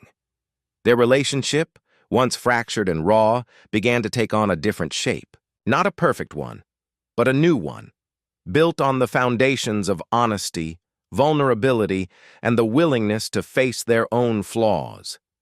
It was still difficult, still painful at times. There were arguments, moments of doubt, and nights where they lay, awake, the weight of the past keeping them awake. But there were also moments of laughter, of connection, of finding each other again, piece by piece. The distance between them never fully disappeared, but they started to learn how to bridge it. They had learned that trust couldn't be rushed, that forgiveness didn't happen in a single moment, and that healing was more a process than a destination. One afternoon, as they sat on the porch, the sun dipping low in the sky, Elena turned. To Adrian, her eyes thoughtful. "Do you think we'll ever be completely okay?" she asked, her voice quiet, almost a whisper. He turned to look at her, his expression steady. "I don't know, but I think that's okay. Maybe we're not supposed to be perfect. Maybe we're just supposed to keep trying." She nodded slowly, her gaze drifting to the horizon. Trying. I can live with that. In that moment, they both knew that they weren't out of the woods yet. There were still obstacles ahead. The years that followed their reconnection weren't free of challenges. Life, as it always did, kept throwing curveballs their way: sickness, financial strain, and the everyday stress of raising a child. But Elena and Adrian had developed something they hadn't had before, an unspoken understanding that, no matter the difficulty, they would face it together. Yet there were still days when silence hung between them, when the weight of their shared history made the air feel heavy. In those moments, they both found themselves grappling with the question of whether they were truly healed or if they had merely learned how to coexist with the scars. It was a chilly evening when Adrian came home late from work. The warmth of the kitchen wrapped around him, the soft hum of the kettle, and the faint scent of Elena's perfume in the air. Elena was sitting at the table, a book in her lap, her eyes distant as she stared out the window. "How was your day?" he asked, setting down his briefcase, trying to sound casual. She glanced at him, a small smile tugging at her lips. "It was good. Busy. How was yours?" "Same," he replied, not quite meeting her gaze. "Long meeting." For a moment they lingered in that small, familiar space between them, both of them knowing that the conversation felt off. It wasn't that they didn't care. It was just that life had become a series of small, unspoken truths. It wasn't until their daughter Emma bounded into the room, her energy a sharp contrast to the quiet tension in the air, that the moment passed. "Dad! Mom!" Emma's voice was bright with excitement. I got a good grade on my test. Elena's face softened, and Adrian couldn't help but feel a pang of guilt for the distance between them. Emma was the light in their life, their shared hope for a future that was still being rebuilt. "That's amazing, sweetheart," Elena said, standing to hug Emma, her face glowing with pride. As Adrian watched the scene unfold, he felt a flicker of something. Hope, maybe. Hope for what could still be, but it was fleeting, just as quickly as the memory of their earlier connection had faded. It was then that he realized that perhaps it wasn't the big, dramatic moments of reconciliation that mattered most. It was the small gestures, the quiet understanding. They didn't have to have all the answers, but maybe they had reached a place where they no longer needed to be perfect. A few months later, the weight of their marriage and the pressure of their past seemed to catch up with both of them in different ways. Adrian had been distant, absorbed in his work, while Elena had started questioning her own happiness. There were no major fights, no accusations or betrayals, but the absence of deep connection started to seep into their lives in ways that were harder to ignore. One night, after Emma had gone to bed, they sat across from each other at the kitchen table, a bottle of wine between them, but neither of them touching it. The silence felt heavier now, and it was clear that things weren't just a little off. They had reached a point where they couldn't keep pretending anymore. "Elena," Adrian began, his voice softer than usual. "We need to talk." She set down her glass, her gaze fixed on him. "I know. I've been feeling it too." They both knew that what they had wasn't what it once was. The cracks that had formed all those years ago hadn't healed completely. But they had learned, slowly, that sometimes love didn't mean staying the same. It meant adapting, growing, and letting go of the past that could never be reclaimed. "I've been thinking," Adrian said, looking at her with a kind of solemn resolve. Maybe we're not meant to go back to who we were. Maybe we just need to figure out how to move forward, separately." The words hung in the air between them, unspoken, but understood. Elena could feel the pain of it. The thought of separation had always been the final unspoken fear, but there was a quiet acceptance in his voice that made her heart ache. They had fought, they had rebuilt, and yet, somewhere along the way, they had drifted again. "I don't want to give up on us," she whispered, though the certainty in her voice felt fragile. "Neither do I," Adrian replied, his voice cracking, with emotion. "But we can't keep going like this. I want more for you, and I want more for me. Maybe it's time we learn what that looks like. Apart or together, I don't know yet." There was no anger in his voice, no blame. Just a deep sadness, a recognition that love was more than staying in a relationship out of obligation. They had changed, in ways both big and small, and perhaps the hardest part was accepting that love, even when it was real, sometimes needed to evolve into something else. "I'm scared," Elena admitted, tears filling her eyes as she looked at him. "I'm scared of what comes next. I don't know how to be without you." "I don't know either," Adrian said quietly, his own heart aching. "But I think we'll figure it out, even if it's hard." A year had passed since Adrian and Elena's decision to separate, and life had gradually shifted into a new rhythm. They spoke regularly, always focusing on their daughter, Emma, but there was no longer the weight of the past hanging over them. What had once felt like an insurmountable gulf between them had now become a quiet distance, a distance they both found some comfort in. For Elena, the first few months after the separation had been the hardest. She grappled with loneliness and a sense of failure. There were days when she would look at herself in the mirror and wonder if she had made the right choice. But with time, she realized that it was not about right or wrong. It was about survival, about making the best choice she could with the tools and understanding she had at the time. She had thrown herself into work, focused on her career, and found solace in the friendships she had once neglected. But there was still a part of her that wondered about the life she and Adrian might have had if things had turned out differently. Could they have survived? Could they have found their way back to each other? In the silence of her apartment after Emma had gone to bed, Elena would often think back to those years filled with love, betrayal, and heartbreak, and wonder if she would ever truly heal from the wounds they had inflicted on each other. Adrian, on the other hand, had thrown himself into self-reflection. He was often quieter now, more withdrawn. The man who had once been so sure of himself had learned that certainty was often an illusion. He had started seeing a therapist, someone who helped him unpack the complexities of his past, his mistakes, and the choices he had made. Through those sessions, he came to terms with the fact that his love for Elena had been real, but that love alone wasn't enough to sustain a marriage. He still missed her, more than he cared to admit. There were moments when he caught himself reaching for his phone to text her, to share a joke, to ask about Emma's day. But he held back, unsure of where those small gestures might lead. He wasn't sure if he wanted to rekindle what they had or if he was simply clinging to the ghost of a past that no longer existed. But then something unexpected happened. One evening, about a year after their separation, Elena texted him.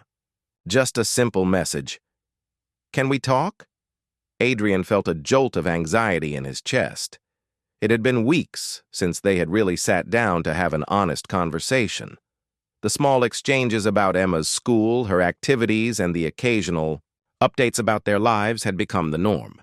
But now, this felt different. He replied almost immediately, "Of course. When?"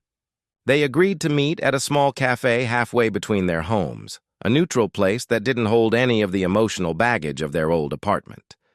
When Adrian walked in, Elena was already there, sitting at a corner table, her hands wrapped around a cup of coffee, looking more composed than he remembered. She looked up as he approached, offering a soft smile.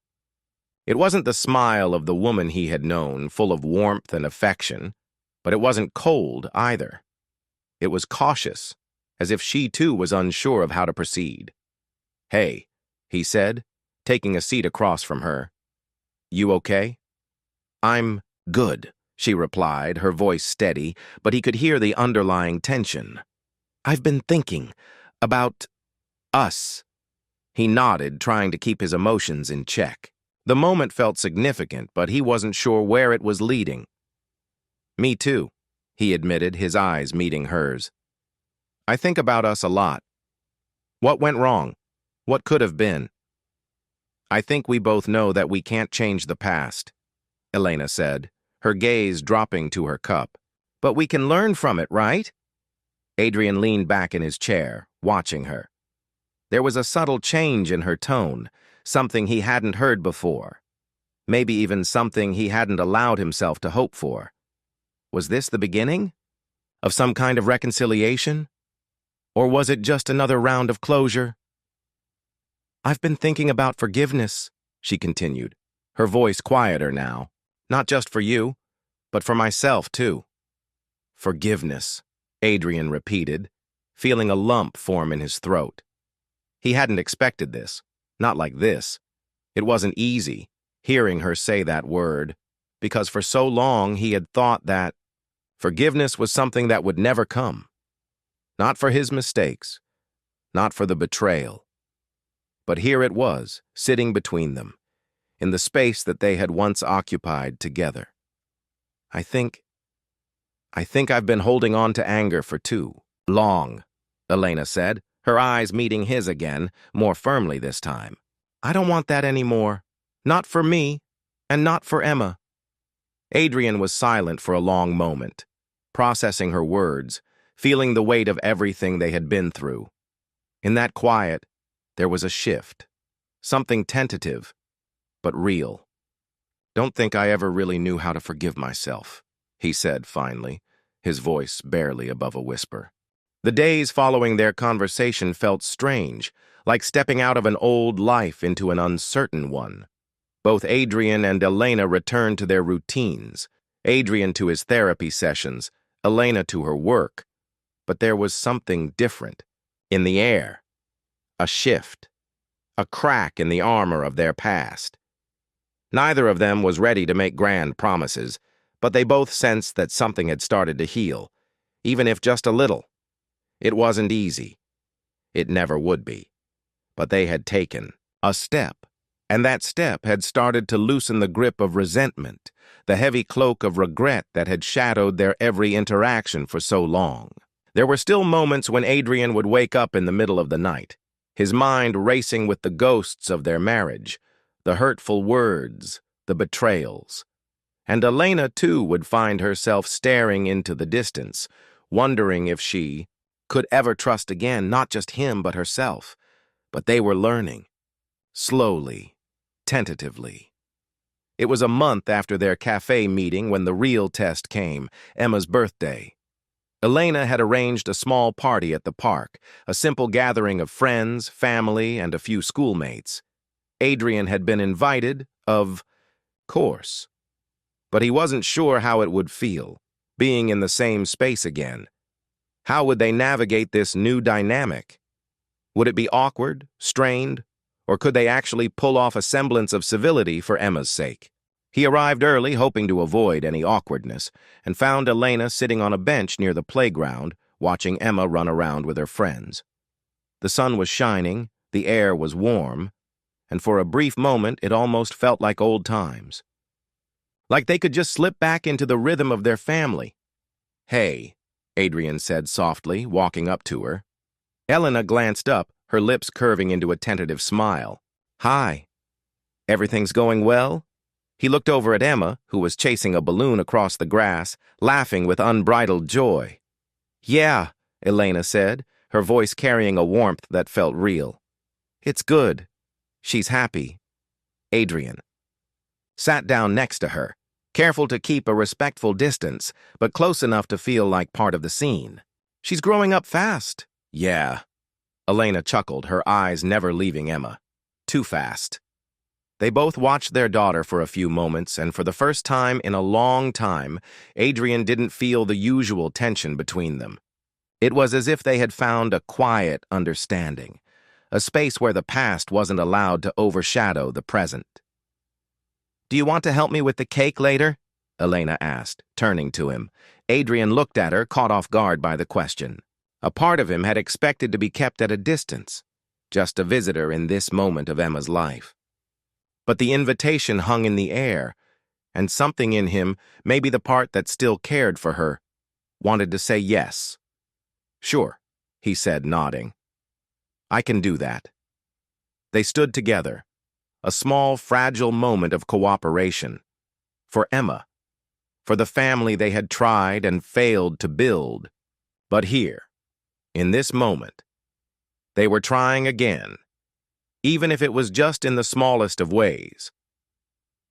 As the party unfolded, there were moments that felt almost normal. Emma beamed as Adrian and Elena took turns helping her blow out the candles on her cake, and they both joined in the laughter as Emma tore into her presence. But there were also moments of discomfort, silent exchanges that hinted at the unspoken things between them. Old wounds that hadn't fully healed, but they both moved through it, taking the moments of peace where they could find them. By the end of the day, the party had wrapped up, and the sun was dipping below the horizon, casting a soft golden glow over everything. The guests were starting to leave, and Elena and Adrian stood by the car, preparing to say their goodbyes. "Thank you for coming," Elena said, her voice quiet but sincere. "It meant a lot to Emma." Adrian nodded. "She's a great kid. She's lucky to have you." Elena smiled, a hint of sadness in her eyes. "We both are."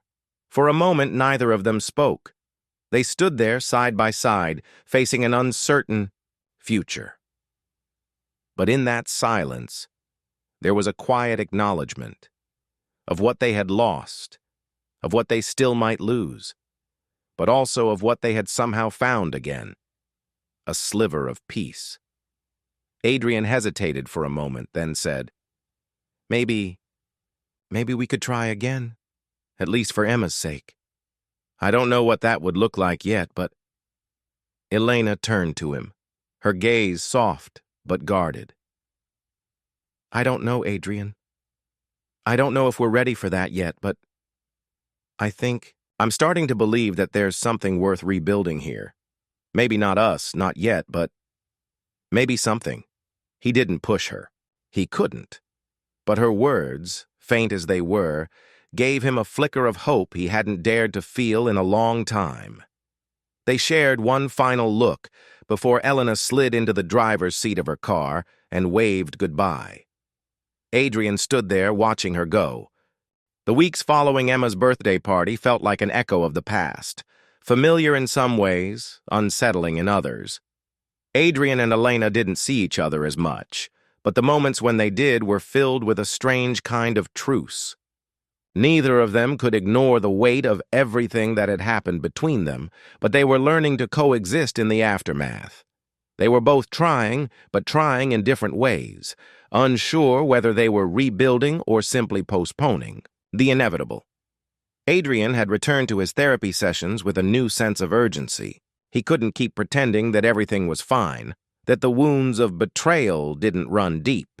He had to face the part of himself that had been complicit, that had stayed in a marriage for the wrong reasons, that had ignored the cracks until they became canyons. But in therapy, he had started to peel away those layers, layer by painful layer. His relationship with Elena was no longer the focus of his healing. It was about him, about rediscovering who he was outside of the guilt, the shame, and the anger. Elena, on the other hand, had started to focus more on her own life. She had always been the one to shoulder the weight of their family's dynamics, but now she was taking a step back, trying to reclaim pieces of herself that had been lost in the chaos of their marriage. She started taking evening yoga classes, something she had always wanted to try but had never made time for. She found herself enjoying the solitude of the classes, the quiet space where she could focus solely on herself, her breath, and her body. But even with the small changes, the unspoken tension between them remained. They had become adept at navigating. Their interactions, always measuring their words, always aware of the invisible line between them that neither of them seemed ready to cross. It was late one evening, just a few weeks after Emma's party, when Elena's phone rang. She had been sitting at the kitchen table, scrolling through her emails, when the screen lit up with an unfamiliar number. She hesitated for a moment before answering. "Hello? Elena?" It was a voice she hadn't heard in years. David Mercer, her old colleague, the man who had once been a shadow in her life, a fleeting presence in the background of her marriage, the man who had betrayed her trust in ways she had never fully understood. "Elena, are you there?" David's voice came through again, urgent but strained. "I'm here," she said slowly, her pulse quickening. She had no idea why David would be calling her now. After all these years, after everything that had happened. "I know this is out of the blue, and I don't expect you to forgive me for what I did. But I need to talk to you. There's something important you need to know. Something about Adrian." His voice dropped, as if he were afraid someone might be listening. Her breath caught in her throat. "What about Adrian?" David hesitated, then spoke again, his voice low and filled with regret. "There's something you need to hear from me, but it's complicated. I can't say it over the phone. Can we meet?" The request sent a ripple of unease through Elena. She had tried to move on from David and the turmoil he had caused, but now he was pulling her back into the past. She was reluctant to trust him, but there was something in his voice that hinted at a truth he was about to reveal. And despite herself, she felt the pull. "I'll meet you," she said, her decision made before she could second-guess herself. "Where?" "Tomorrow, in the park, near the old cafe where we used to meet. I'll be there at noon. Please, come." The line went dead before Elena could respond. She stared at the phone in her hand, her mind racing. What could David possibly have to say about Adrian? What did he know that she didn't? The next day, Elena stood at the edge of the park, her eyes scanning the crowd. She hadn't seen David in years, but she still recognized the way he carried himself, the subtle confidence, the air of someone who always knew more than he let on. It wasn't long before she spotted him, sitting on a bench near the old cafe. His posture was slumped, his expression guarded, but there was something different about him. Older, worn. She walked toward him slowly, her heart pounding in her chest. She had no idea what to expect, but she knew this conversation would change everything. David looked up as she approached. His eyes flicked to her, and for a moment he said nothing. It was as if he were measuring her, unsure of how to begin. Finally he spoke, his voice hoarse. "Elena," he said, his gaze not quite meeting hers. I've been thinking a lot about the past, about what happened between us, and I know I can't undo the damage I did. But I need you to understand something." She waited, her arms crossed tightly over her chest. "What's so important that you couldn't tell? Me over the phone?" David swallowed hard, his fingers fidgeting with the edge of his sleeve. "It's about Adrian." Elena stood there, her feet rooted to the ground, the words from David swirling in her mind like a storm. She had come here seeking clarity, hoping to understand what Adrian's connection to David had been in the past. But now, she was left with more questions than answers. David's cryptic warning had chipped away at the fragile sense of security she had been trying to build around herself. "You've said enough," she finally said, her voice quieter than she intended. Her throat was tight. "What are you trying to say exactly?" David seemed to struggle for a moment, his gaze shifting nervously. He glanced around the park as if searching for an escape before focusing on her again. "I can't explain everything here. It's too dangerous. But I can tell you this, Elena. Adrian's been involved in things that aren't what they seem. He's been keeping secrets, and not just from you." Elena's heart began to race. She could feel her pulse in her ears, each word from David digging deeper, unraveling something inside her she wasn't ready to confront. "What kind of things? What are you saying?" David rubbed his face, clearly grappling with the weight of what he was about to share. "I've seen it firsthand, Elena. He's been in deep with people you don't want to know. And the things he's done, they go beyond just cheating or betrayal. These people, they're dangerous. I'm not sure if he got in too deep or if he's been trying to protect you by not telling you. But it's bigger than you think." Elena's mind was spinning. Adrian, the man she had shared her life with, the father of her children, was involved in something dangerous? She had known there were always pieces of Adrian's past that didn't add up, but she had never imagined it could be something like this. A part of her wanted to dismiss David, wanted to believe that he was simply trying to stir up trouble, but another part of her felt the cold sting of truth in his words. "You need to talk to him," David pressed, leaning in as if to offer her some kind of lifeline. "He won't tell you everything, but you deserve to know the truth, no matter how messy it is." Elena felt a knot form in her stomach, an unsettling mix of fear and confusion. "Why are you telling me this? After everything that happened between us? Why should I trust you now?" David's eyes softened, and for a brief moment, Elena saw something vulnerable in him. Something that reminded her of who he had been before all the lies and betrayal. But it was gone just as quickly, replaced by the familiar coldness she had learned to expect from him. "Because I don't want you to be blindsided. I don't want you to be dragged into something you can't escape. Whatever's going on, it's bigger than both of you. And if you don't confront it, it'll destroy everything you've worked for." Elena opened her mouth to respond, but the words got stuck. The breath in her lungs felt shallow, as if the air had been sucked out of the world. Her thoughts were in chaos, torn between the desire to protect her family, the need for answers, and the dawning realization that everything she had thought she knew about her husband might be a lie. She turned away from David and walked towards the exit of the park, her mind racing. Adrian hadn't told her the truth. About what exactly? She needed answers, but now she wasn't sure if Adrian was the man she thought he was, or if he had been hiding behind a mask all along.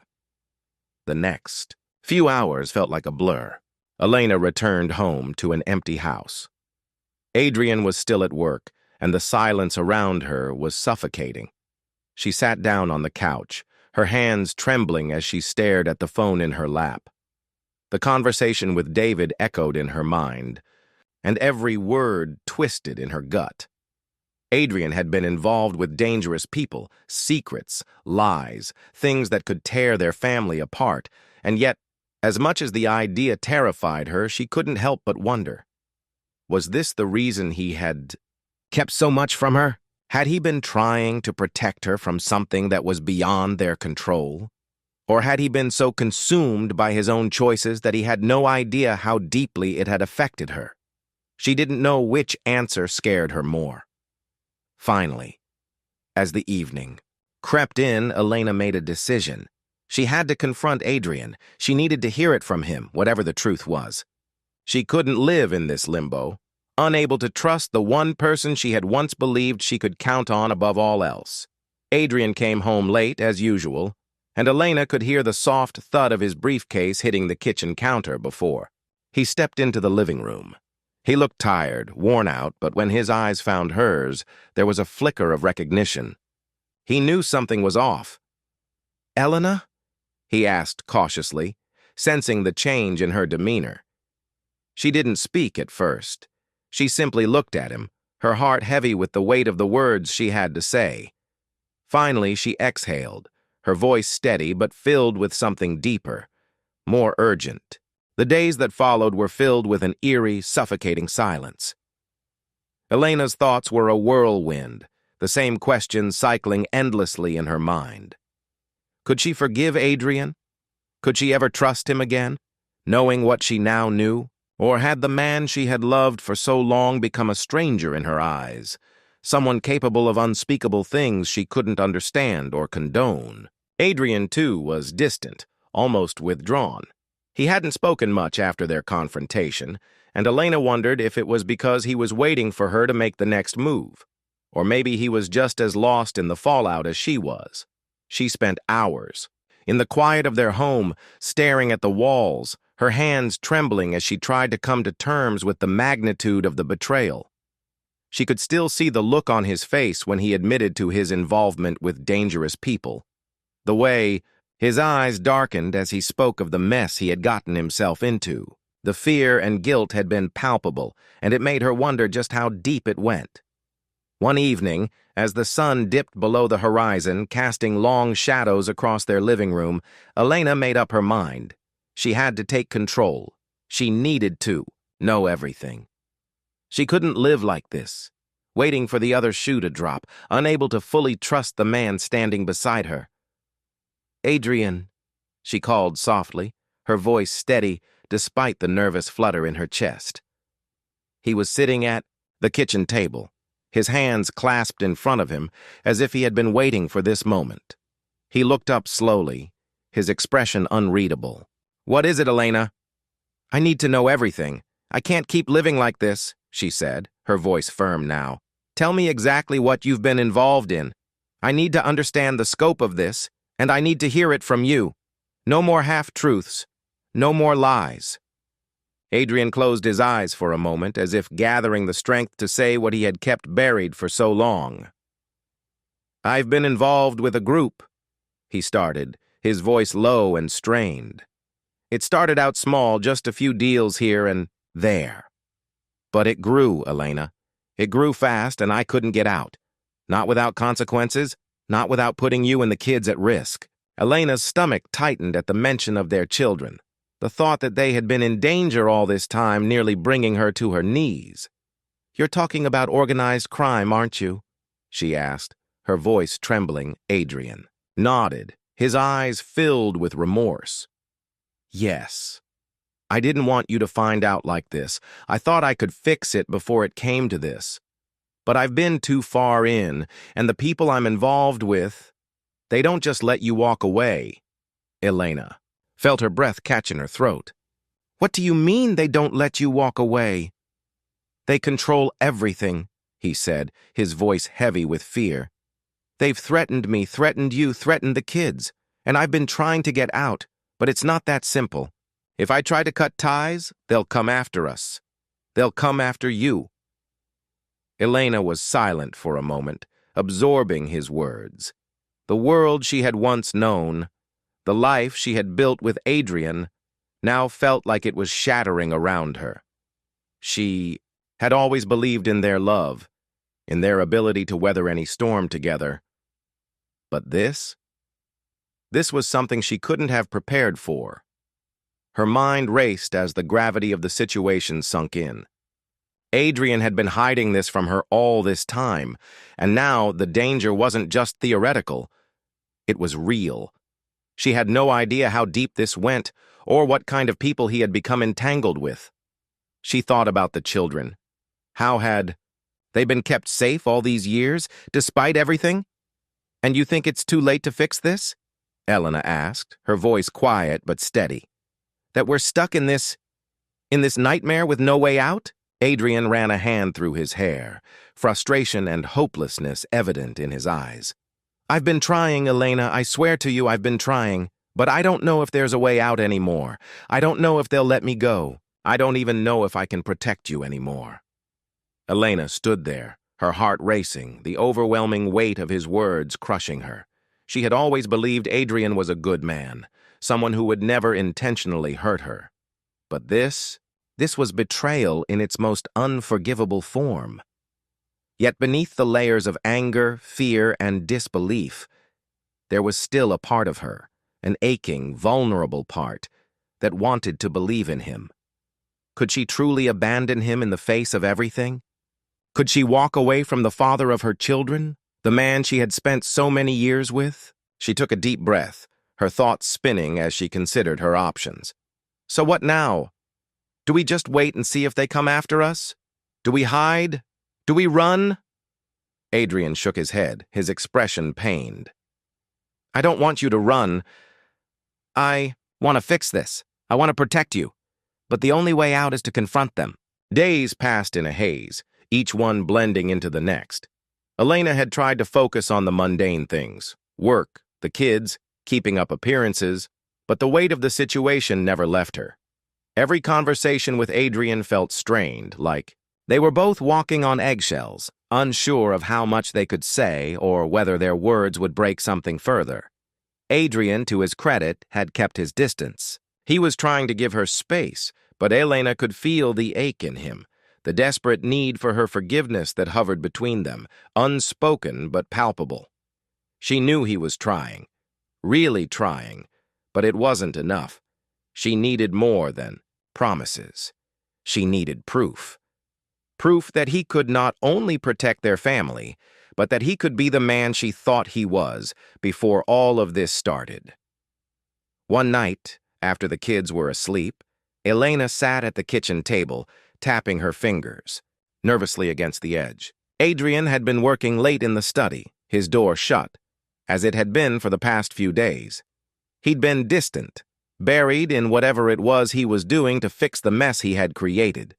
Elena had tried to push past the anger and the betrayal, but it clung to her like a second skin, impossible to shed. She stood up suddenly, her mind made up. She needed answers. She needed to know how deep this ran, what Adrian had been involved in beyond the words he'd given her. Quietly, Elena made her way toward the study. She paused at the door, listening to the soft hum of his computer. He was on a call, she realized. It wasn't unusual for him to work late, but something about tonight felt different, more urgent, more secretive. She took a steadying breath before quietly slipping inside. Adrian was hunched over his desk, scribbling, something in a notebook, his back to her. His phone was resting beside him, and Elena could hear the muffled voices from the call he was on, the tone sharp, businesslike. Elena approached slowly, her heart pounding in her chest. She wasn't sure what she was hoping to find, but the nagging, feeling that there was more to this story, things Adrian still wasn't telling her, was too strong to ignore. As she stood there, watching him, she realized something she hadn't fully acknowledged before. Adrian was scared, not just for himself, but for her, for the children. The man she had married was trapped in a world of his own making, and she didn't know how to help him find his way back. But this was it. This was the moment. She reached down, her fingers brushing against the phone on the desk. Without thinking, she picked it up and held it in her hand, her pulse quickening. Adrian hadn't noticed yet. Too engrossed in the conversation, she scrolled through the messages on his phone. The text conversations were cryptic, filled with codes and names she didn't recognize. But then, one stood out. A text from a contact named M. The message was brief, ominous. The meeting's set. Tonight, 10 p.m. Be there. No excuses. Elena's. Breath caught in her throat. She knew she shouldn't be looking. She knew it was an invasion of trust, but in that moment, the fear and the anger drove her forward. She quickly closed the phone and stepped back, nearly knocking over a chair in the process. Adrian turned around at the noise, his expression changing, from concentration to confusion, and then to alarm as he saw the phone in her hand. "Elena," he started, his voice soft but tense. "What are you—" "Who's M?" she interrupted, holding up the phone, her voice low but edged with a quiet fury. "What kind of meeting is set for 10 p.m. tonight? Tell me the truth, Adrian." His face drained of color, and Elena felt a chill run down her spine. "Put the phone down," Adrian said, rising slowly from his chair. There was a desperation in his voice now, but it wasn't the kind that reassured her. It was the kind that made her question everything. She shook, her head, the phone trembling slightly in her hand. "I deserve to know the truth. You've lied to me, Adrian. How much more am I supposed to ignore? What's going on? Tell me." Adrian's eyes flicked to the door, then back to her, his jaw tightening. "It's not what you think," he said, his voice barely above a whisper. "Please, just put the phone down. I'll explain everything. I swear, I'll tell you everything. But not like this." Elena's eyes narrowed, searching his face for any sign of the man she used to trust. "You've been lying to me, Adrian. How many more secrets are you hiding? Do you even think I can still believe you after everything you've done?" The room was heavy with tension, a chasm between them that seemed to widen with each passing second. "I swear to you I'm trying to protect you," Adrian pleaded, his voice cracking. "I'm trying to fix it, but this is bigger than me. I can't just walk away from these people. They're dangerous. You have no idea what they're capable of." "But I do," Elena whispered, her voice breaking as the words spilled out. "I have an idea now. I can feel it." The message from M blinked on the screen, a silent challenge that hung in the air between them. Elena's breath hitched as her finger hovered over the phone. She had come into this room seeking answers, but now, with the truth laid bare in front of her, she wasn't sure if she was ready to face it. Her mind whirled with conflicting thoughts, rage, betrayal, disbelief. But beneath it all was a nagging sense of responsibility. For herself, for their family, for the future. Adrian was still watching her, his eyes wide with a mixture of fear and desperation. He looked like a man on the edge, someone who had already crossed a line and was now pleading for a way back. His face was pale, the weight of their conversation pressing down on him like an iron fist. "Do you even understand what this means, Adrian?" Elena asked, her voice barely above a whisper.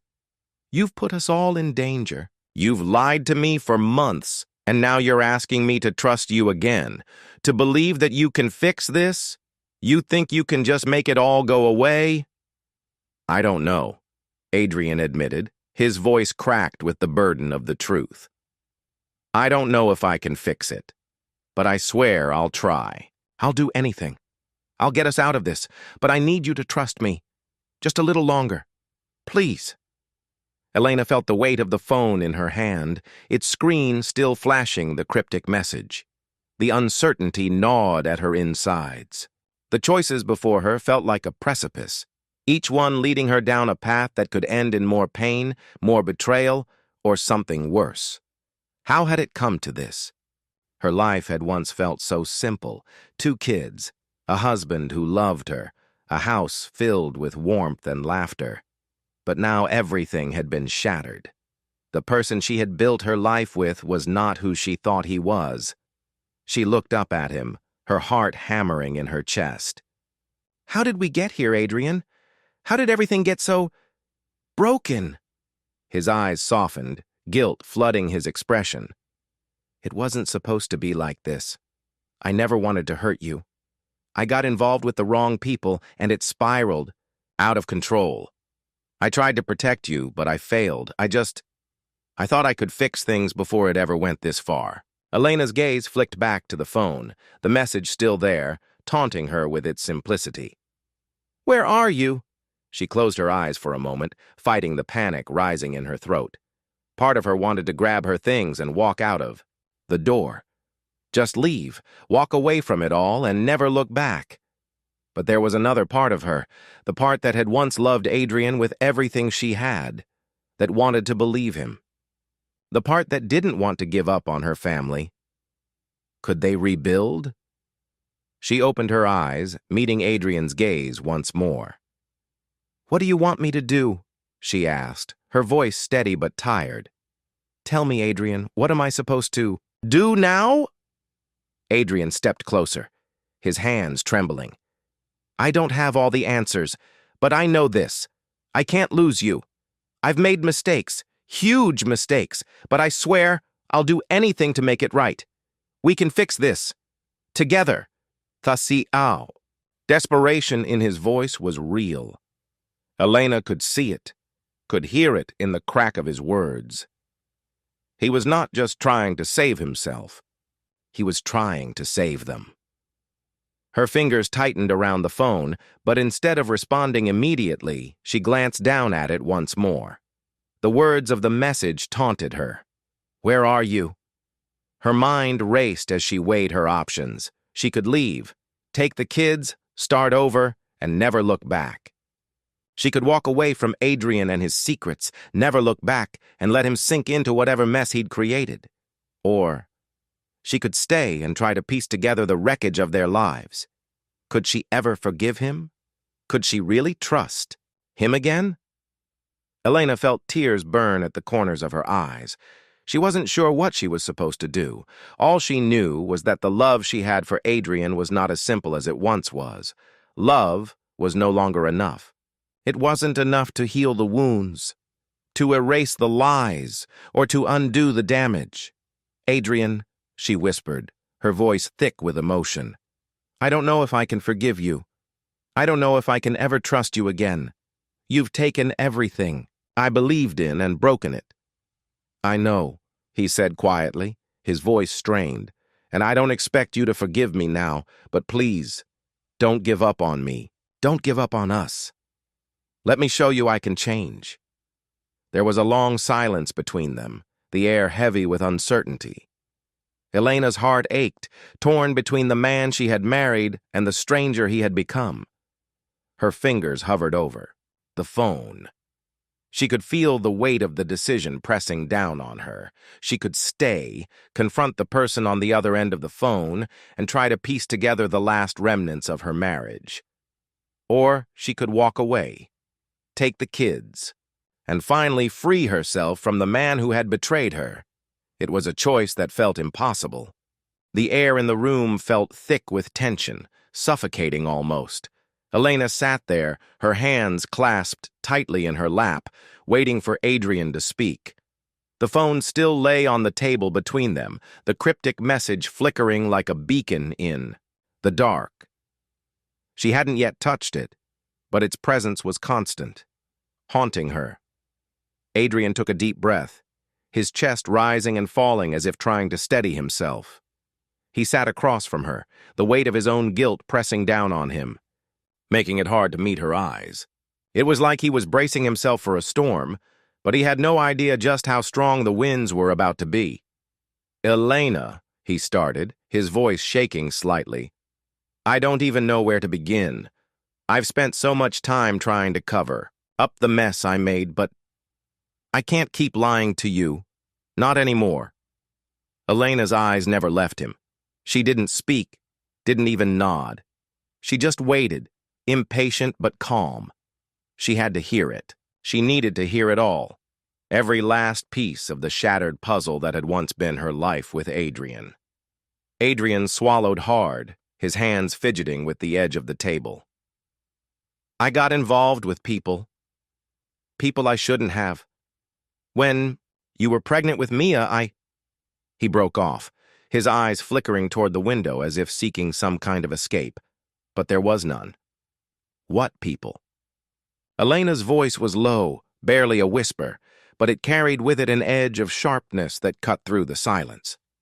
He glanced back at her, then lowered his gaze. "The wrong people, Elena. You don't even know the half of it. I was working with a group, people who weren't good for me or us. I got caught up in their business, in things I didn't fully understand.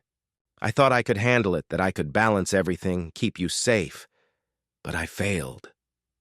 I failed you."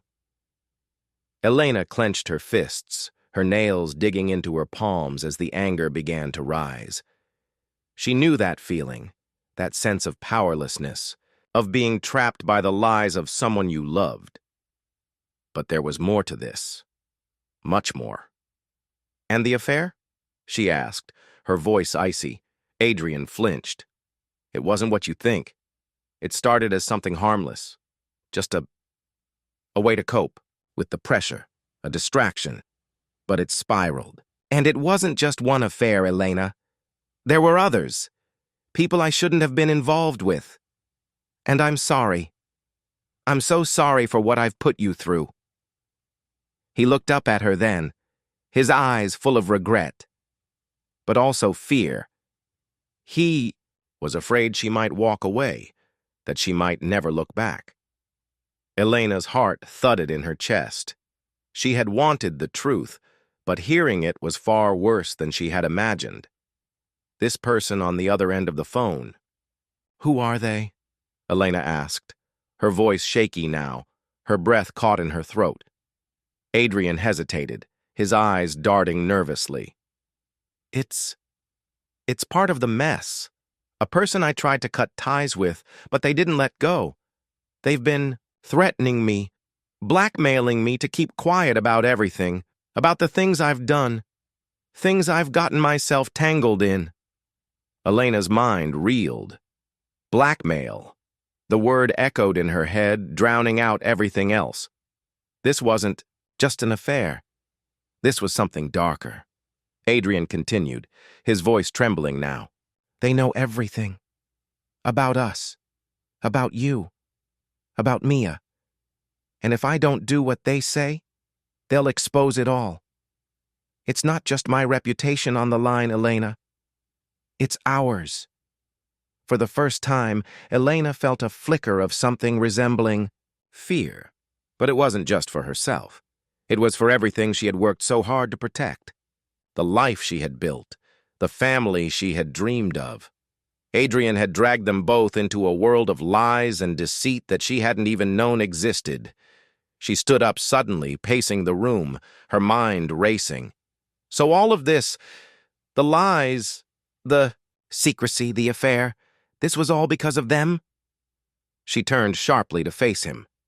"You let all of this happen, Adrian. You let me think I was the problem. You made me feel like I was crazy, like I was imagining things. I never meant for it to get this far," Adrian said, his voice barely a whisper. "I should have told you everything. I should have trusted you." Elena let out a harsh laugh, the sound bitter and empty. "Trust? You want me to trust you now, after everything? I'm not asking for your trust yet, Adrian said, standing up and taking a tentative step toward her. I'm asking for a chance to prove it. A chance to make things right. I don't want to lose you, Elena. The words felt hollow. She wanted to scream, to lash out, to make him understand the magnitude of what he had done. But something inside her, something tired, something broken, kept her from doing so. She had to think. She had to process everything he had said. You've already lost me, she whispered, the words tasting like ash in her mouth.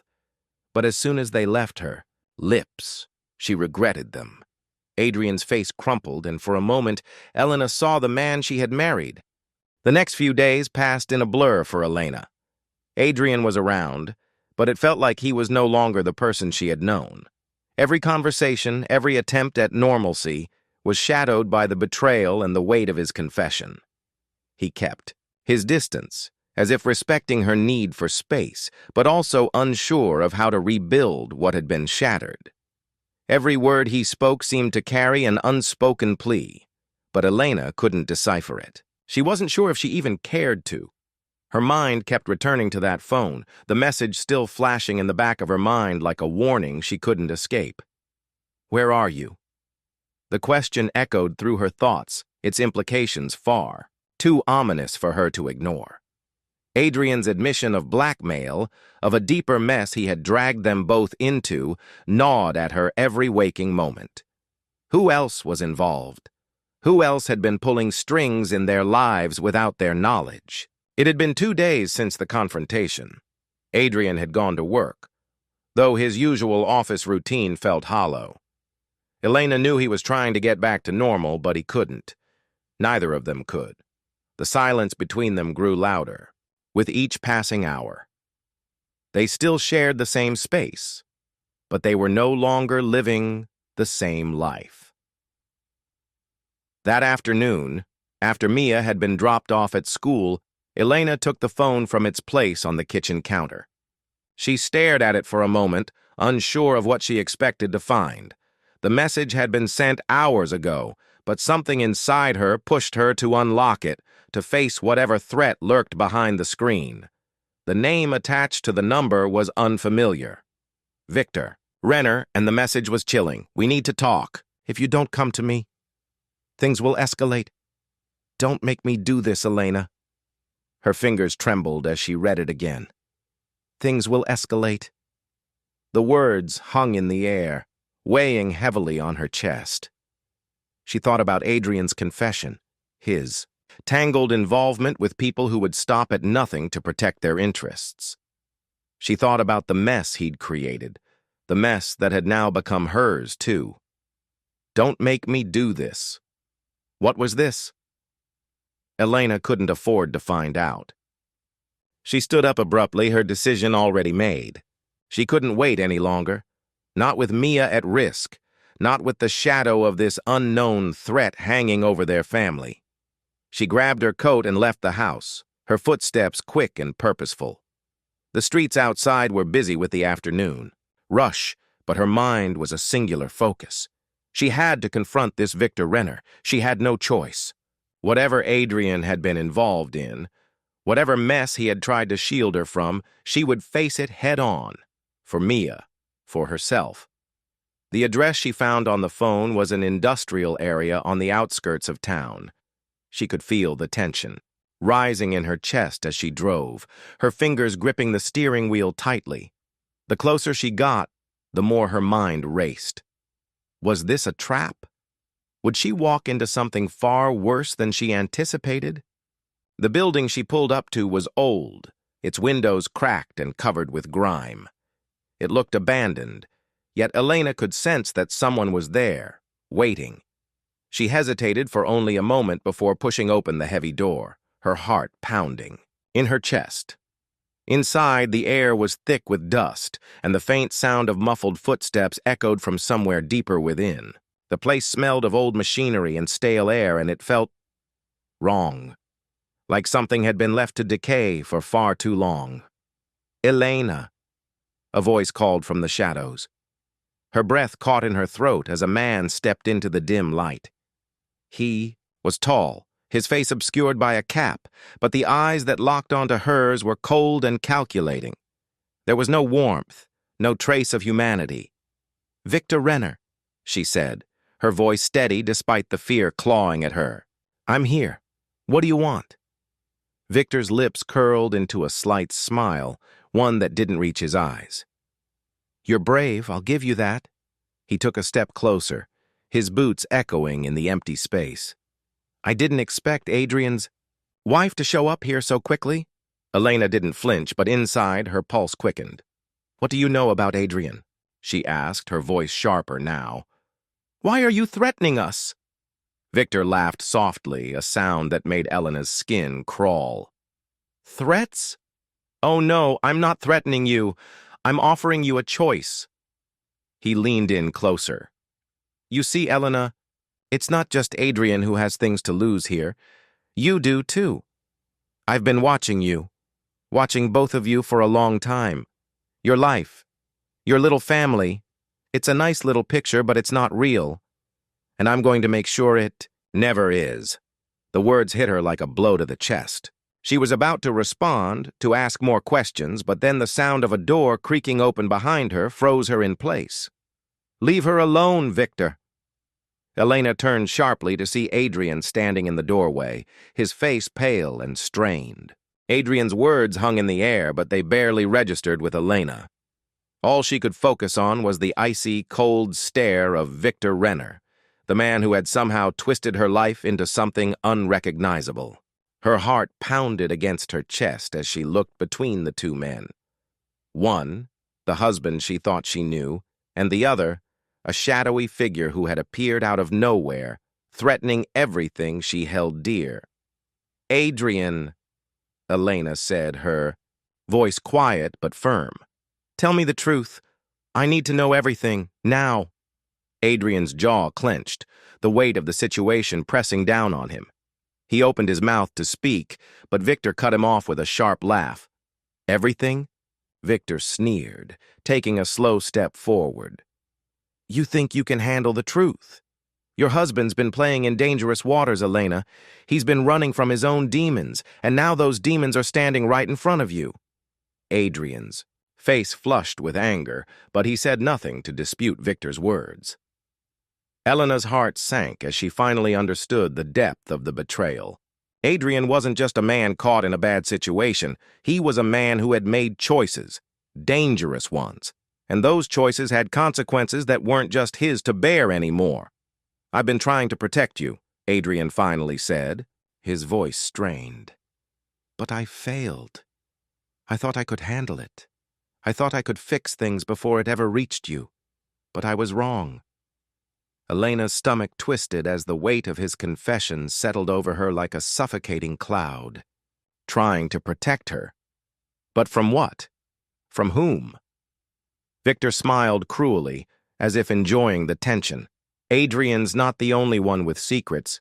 You, Elena, you think you're so innocent in all of this. You think your little bubble of normalcy is untouchable.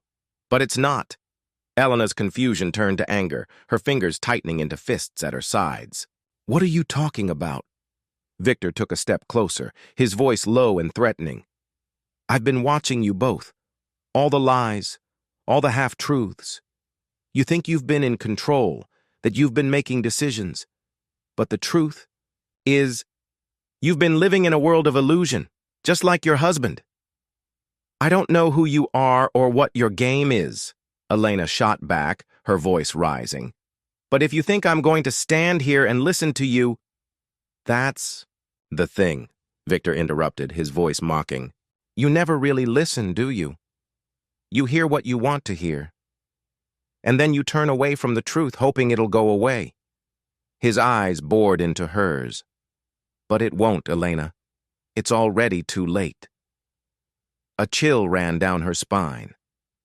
There was something in Victor's words, something deeper, something far more sinister, that gnawed at her. It was as if the ground beneath her was crumbling and she was powerless to stop it. Adrian stepped forward, his eyes wild with desperation. "We need to get out of here," Now, before it's too late. Elena didn't move. Instead, she turned, her gaze to Victor, trying to make sense of the puzzle pieces that were scattered all around her. What was it he wanted? What was his connection to Adrian's mistakes? You think you can just leave? Victor's voice was dark, almost amused. There's no running from this. I've already made my move. Your precious little world. You're going to watch it burn. A knot of dread formed in Elena's stomach. She didn't want to believe him. She couldn't. But everything in her body told her he wasn't bluffing. I won't let you destroy us, Elena said, the words sharp, with finality. Whatever you're planning, it ends now. Victor laughed, a sound devoid of humor. You don't get to make that call, Elena. Before either of them could react, there was the unmistakable sound of a door slamming open behind them. Elena spun around, heart in her throat, and saw two men step into the room, their faces shadowed.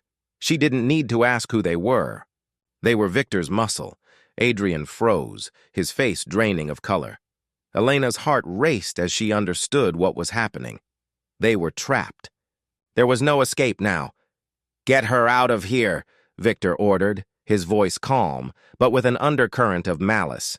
The two men advanced toward Elena, but Adrian's voice rang out, louder now, desperate. Don't touch her! Victor's eyes narrowed. You've been playing this game for too long, Adrian. Now it's time for the consequences. The men took another step forward, but Adrian suddenly lunged, pushing Elena behind him protectively. You don't get to touch her, not while I'm still breathing. Elena's mind raced. She wanted to do something, anything, to stop this, to change the course of their fate. But it was as if she were standing on the edge of a cliff, powerless, to stop the inevitable. A sharp metallic sound rang through the room. Adrian's breath hitched and he staggered back, clutching his side. Elena's eyes widened in horror as she saw the blood seeping through his shirt. No! She screamed, rushing to his side. The seconds felt like hours. Elena's hands trembled as she pressed them against Adrian's wound, but the blood kept flowing, unstoppable. Her mind raced. There had to be something she could do, some way to stop it. Get help. Get him out of here. But the reality of their situation crushed her. Victor and his men were standing by, watching like they were spectators at a show. This wasn't a negotiation, and there was no room for mercy. Adrian's breath was getting shallower by the second, his face pale, the light fading from his eyes. Adrian, Elena whispered, her voice a broken plea. Please stay with me. Please don't leave me. I need you. He reached up weakly, his fingers brushing her cheek, his eyes struggling to focus on her face. There was a look of regret there, so much regret, but also something else. Something that told her he had never truly wanted this, that whatever he had done, whatever he had kept hidden, had never been part of the plan. Victor's voice interrupted the fragile moment. Enough, Elena. There's nothing you can do now. It's over. Elena's eyes shot up to him, her heart pounding. What do you want from us? Victor smirked. You can't escape this. You both were always going to end up here. The question is, what are you willing to do to save him now? Elena's chest tightened. There was a subtle shift in the air, a choice being forced upon her. What did he mean? Adrian coughed weakly, his eyes flickering as he tried to speak, but all that came out was a rasping breath. He was fading fast, and the fear in Elena's chest started to morph into something darker. Desperation. She turned back to Victor, her voice low but laced with venom. I'll do whatever it takes. Just get him out of here. Help him. Victor's smile widened, and for a moment, Elena thought she saw something akin to amusement in his eyes. Oh, I'm not here to help him, Elena. You're the one with the choice. You can either watch him die right here or... He paused, letting the tension hang. Or you can give me what I want. The words hung in the air like a weapon. sharp, and deadly.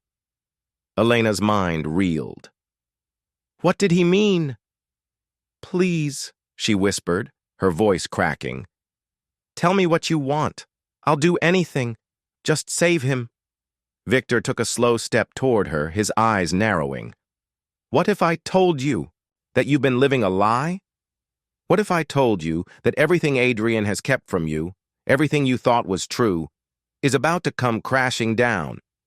What if I told you that everything you thought you knew about your marriage is a fantasy? Her heart skipped a beat. A lie? The words felt like daggers, but she had no time to analyze them. She needed to act. Tell me what you want. She said again, her voice steady now, though her hands shook as she continued to apply pressure to Adrian's wound. Victor stepped closer, his eyes gleaming. I want you to end your relationship with him. I want you to walk away and leave everything behind. I want you to choose me. The words were like ice-cold water crashing over her, chilling her to the bone. Him? Choose him? Adrian's faint voice broke through her thoughts. Don't listen to him, Elena. Victor ignored the plea, his gaze locking on Elena. You see, you've been in denial for far too long. You've been protecting a man who's been deceiving you, who's been hiding things from you, things that you don't want to know. The truth is, Elena, he's been playing a dangerous game for years, and I've been the one pulling the strings. Elena's chest tightened as his words sank in. What did he mean? What had Adrian been hiding from her? And what kind of man would Victor be to demand such a thing? I don't believe you, she whispered, even though she wasn't sure if she believed herself anymore. How much of this is real? Victor's eyes darkened. You will, Elena. You'll see it all. When the truth comes to light, you'll realize that you've been living a lie. And when you do, you'll know that choosing me is the only way to save yourself and him. Adrian's hand gripped her wrist, weak but insistent. Don't listen to him, he gasped. I love you. I never wanted any of this. Tears welled up in Elena's eyes as she looked down at Adrian, the man she had once known so well, the man whose face she had shared her life with. Could she ever trust him again? Could she ever forgive him for this, for all the things she didn't know? But what if Victor was telling the truth? What if everything she thought she knew about Adrian, about their marriage, was a lie? Her mind spun as she fought to keep herself grounded. What would she do? Who would she trust? Victor was still standing there, his face cold, waiting for her to make a decision. His words echoed in her mind. You can't escape this. You both were always going to end up here. She couldn't breathe. She couldn't think. And yet, in that moment, something inside her clicked. The desperation, the fear. It all fell away, replaced by one simple realization. She had a choice.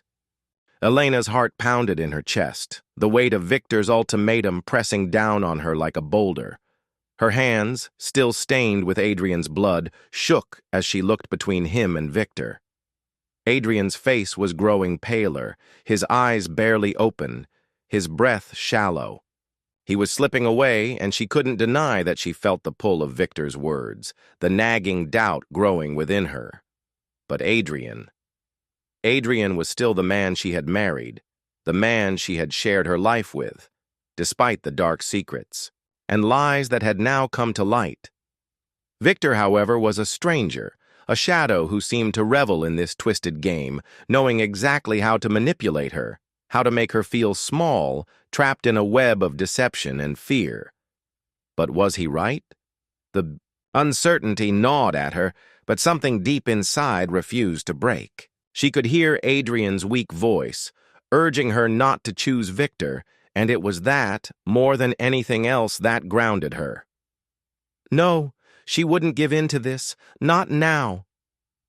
I'm not going to choose you, Elena said, her voice barely above a whisper, but it was firm, steady.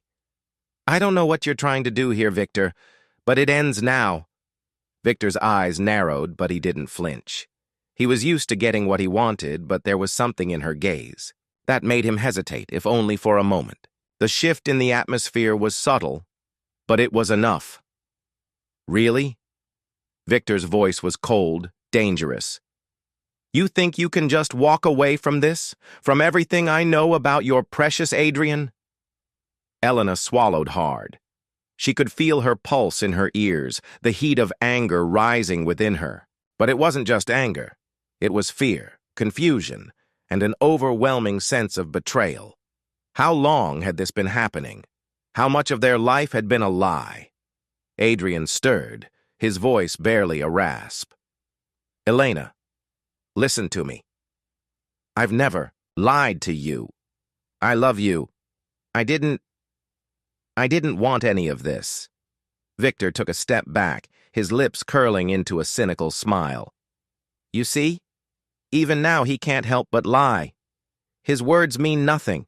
Elena looked down at Adrian, her heart breaking all over again. She had wanted so badly to believe him, to trust him despite everything.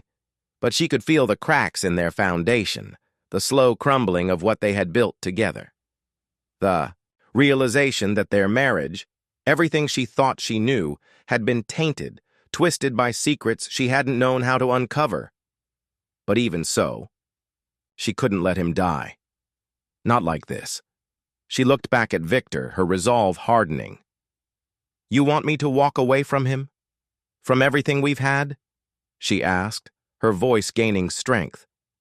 You think I'm just going to give up on my marriage? On him? Her gaze flicked back to Adrian. No, I'm not going to do that. I'm not going to make that choice. Victor's eyes flashed with a sudden, dangerous fury. Then you leave me no choice.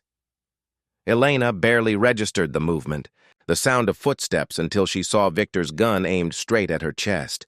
Her breath caught in her throat, and time seemed to slow. This is it. This is how it ends. But in the next instant, Adrian's hand shot out with surprising strength, pulling her down to the ground just as a gunshot rang out. The world spun, the deafening noise filling her ears as she landed hard on the floor next to Adrian, his body shaking beneath her. Adrian! She cried, her heart seizing as she saw him struggle to sit up, his face contorted in pain. Victor's furious shouts were drowned out by the ringing in her ears, but she could see him stepping forward, his gun still raised, his finger on the trigger. The room felt like it was closing in on her, the air thick with tension. This wasn't supposed to be how it ended. Not like this.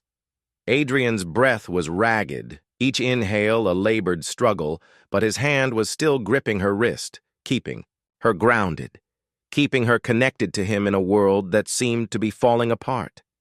She looked at him, her eyes brimming with unshed tears. Please, don't leave me. I can't lose you. But before Adrian could respond, before he could offer any words of comfort or regret, a loud crash rang out from the door, followed by the sound of hurried footsteps. The room froze, everyone snapping their heads in the direction of the noise. Elena's heart skipped a beat as a figure appeared in the doorway. Detective Ryan, her former colleague, his gun drawn. Behind him, a group of officers poured into the room, surrounding Victor and his men. Freeze! Ryan shouted, his voice commanding and unwavering. Drop your weapons! Victor's face twisted in rage, his hand tightening around the gun, but before he could react, Ryan fired a warning shot into the air. The officers quickly moved in, disarming Victor and taking him into custody, his protests and curses falling on deaf ears. Elena couldn't breathe.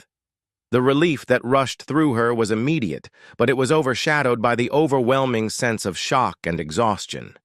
It's over. The days following the incident felt like a blur.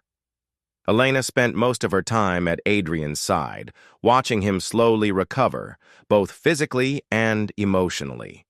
His body was still weak, the effects of the gunshot wound lingering, but his spirit, His love for her was what kept him fighting. But Elena? She wasn't sure where she stood. How could she be? After everything? She sat in the small, dimly lit living room, the hum of the television filling the silence.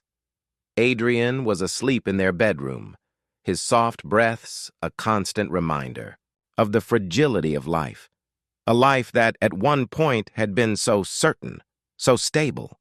Now it felt like everything had shifted. Nothing was what it seemed anymore. Her phone buzzed on the coffee table, pulling her from her thoughts. She glanced at the screen. It was a message from Detective Ryan. "We need to talk. Can you meet me tomorrow?" She stared at the message for a long moment. Her mind raced with questions, but the truth was, she didn't know if she was ready to face any more revelations. She didn't know if she was ready to know more about Victor, about Adrian's past, about the tangled web of lies and betrayal that had suffocated their marriage. She slid the phone back onto the table, her gaze lingering on it for a moment longer before turning her focus back to Adrian. She had made a choice, hadn't she? To fight for him, for their life together. But it wasn't that simple. It never was. A soft knock at the door broke through her spiraling thoughts. Elena's heart skipped a beat. She wasn't expecting anyone. Her first instinct was to check on Adrian, but she forced herself to stand and answer the door instead. When she opened it, she wasn't sure what she expected, but it wasn't her mother standing there, her face pale, her eyes red-rimmed from lack of sleep. "Elena, I'm so sorry," her mother said quietly, stepping into the doorway, her arms outstretched. Elena hesitated before letting her mother embrace her. She was tired. So tired. But she let herself lean into the comfort, if only for a moment. There was no escaping this, she knew, no pretending that everything was fine, not anymore. I don't know what to say. This has been so much, and you've been through hell," her mother continued, her voice breaking slightly. "But I've been thinking a lot, and—" Elena pulled back slightly, meeting her mother's gaze. "You've been thinking a lot about—" "What, Mom?" Her mother hesitated before speaking again. "About forgiveness. About what you're going to do next. You know, I've always believed in second chances. But this isn't easy, Elena." The words stung, though she hadn't expected any less. Second chances. A nice thought in theory, but not always possible in reality. She'd been lied to, manipulated and hurt by the one person she thought would never betray her. "I don't know what I'm supposed to do," Elena admitted, her voice small. "Adrian, he doesn't remember everything. He doesn't know everything that happened." Her mother nodded slowly, as if understanding exactly what she meant. "You're right. But you know, sometimes people do things out of fear, out of desperation. I've seen it happen. He might not have been fully in control of what was going on." Elena shook her head, her thoughts chaotic. Desperation. Fear. What could ever justify the decisions Adrian had made? His affair, the lies, the betrayal. What was he really capable of? "I don't know if I can live with this. I don't know if I can forgive him." Elena's voice broke on the last word. Her mother didn't answer immediately. Instead, she pulled Elena back into a hug, holding her close as if she were the one who needed comfort. Eventually, her mother spoke again, her voice quiet but steady. "Whatever you decide, I'll be here. But don't rush it. Healing takes time, Elena. And forgiveness doesn't always mean forgetting. It means deciding whether you can live with the choices that were made, whether you can move forward from this." Elena closed her eyes, trying to digest the weight of her mother's words. Moving forward from this. How could she? How could she trust Adrian again when everything about their marriage felt tainted? The next day, Elena found herself standing in front of Detective Ryan's office, the sun hidden behind a blanket of gray clouds. She hadn't answered his message right away, but now, here she was. She didn't know what she was hoping to find in this meeting, but there was a part of her that couldn't help but seek the answers. The truth. She had been in the dark for so long. Did she even want to know what else had been hidden from her? Ryan greeted her as she walked in, his expression somber. He gestured to the chair across from his desk, but Elena didn't sit. She paced back and forth instead, her fingers nervously twisting in front of her. "Do you want me to get to the point, or do you want to talk first?" Ryan asked, his voice calm but carrying a weight of concern. Elena paused, torn. Elena stood in the middle of Detective Ryan's office, the air thick with unsaid words. His revelation echoed in her mind, but it felt like a distant murmur, something she couldn't fully grasp. She could see the earnestness in his eyes, but the truth was too tangled, too painful. Adrian's involvement with dangerous people, was it truly as simple as manipulation? Or had he, in his own way, chosen to be part of this? She turned to the window, watching the dull gray sky outside, mirroring the storm swirling within her. The weight of everything she had learned was more than just a betrayal. It was a labyrinth of choices, actions, and consequences. And Adrian, for all his good intentions, had walked right into the heart of it. Ryan's voice pulled her back to the present. "I don't expect you to make a decision right away. I just want you to understand what you're dealing with. You're not just confronting Adrian's infidelity, you're dealing with something that could affect both of your lives for a long time." She nodded but didn't speak. The silence between them hung heavy, broken only by the faint hum of traffic outside. "I'll give you some space," Ryan said, his tone softening. "But if you want to talk, or if you need help, I'm here." As she walked out of his office, the door closing behind her, the weight of the world seemed to press down on her. She didn't know where to go next. Part of her wanted to run, to leave everything behind and disappear for a while, but another part of her, the part that loved Adrian, wanted to stay, to figure out how to rebuild or whether it was even possible. When she returned home, the house was too quiet. Adrian had fallen asleep again, his face pale from the after effects of the shooting. She watched him for a moment, her heart aching. This man, her husband, was still the person she had shared everything with. But now she wasn't sure who he was anymore. Elena walked over to him, her footsteps soft, and sat on the edge of their bed. She reached out and brushed a strand of hair from his forehead, the simple act of touch both soothing and painful. Could she forgive him? Could she ever trust him again? He stirred, his eyes fluttering open slowly. His gaze met hers, and he gave her a weak smile. "Hey, you're home." She nodded, her throat tight. "I'm here." For a moment, they just looked at each other, the silence stretching between them.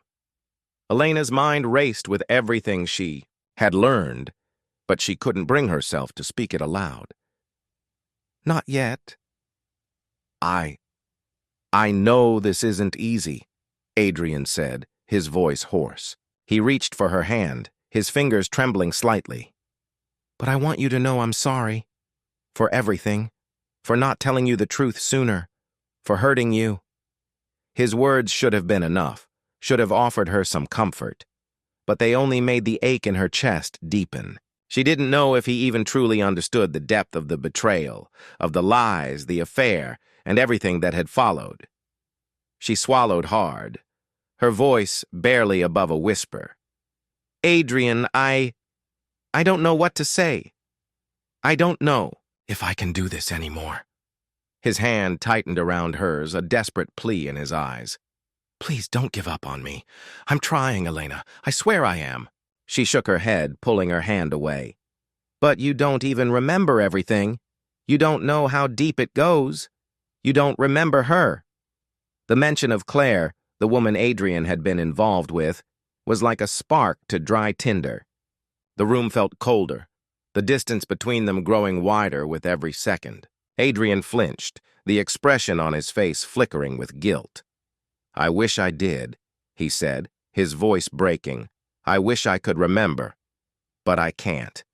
And I know that's not enough. I know I've hurt you more than anyone ever should." Elena stood, turning away from him as the weight of her emotions threatened to overwhelm her. "I don't know if you do. I don't know if you understand what it feels like to be left in the dark, to have everything you believed in shattered by the person you loved most. You think I don't want to forgive you? You think I don't want things to be the way they were?" She stopped herself, her chest tight with emotion. She didn't want to say more, didn't want to hurt him further, but the words came out anyway. "I don't know if I can look at you the same way again. Not after everything." Adrian sat up, his face pale and stricken. "Please, Elena. I'll do anything. Just tell me what I can do." But there was nothing he could do. Not right now. Not with everything still hanging between them. Too many unanswered questions, too much uncertainty. She wasn't sure if there was anything that could fix this, if there was even a way forward. She turned back to face him, her heart breaking at the sight of the man she still loved. But now, that love was tangled in doubt and confusion. "I need space," she whispered. "I need time to figure out what I need. I can't make this decision for us right now."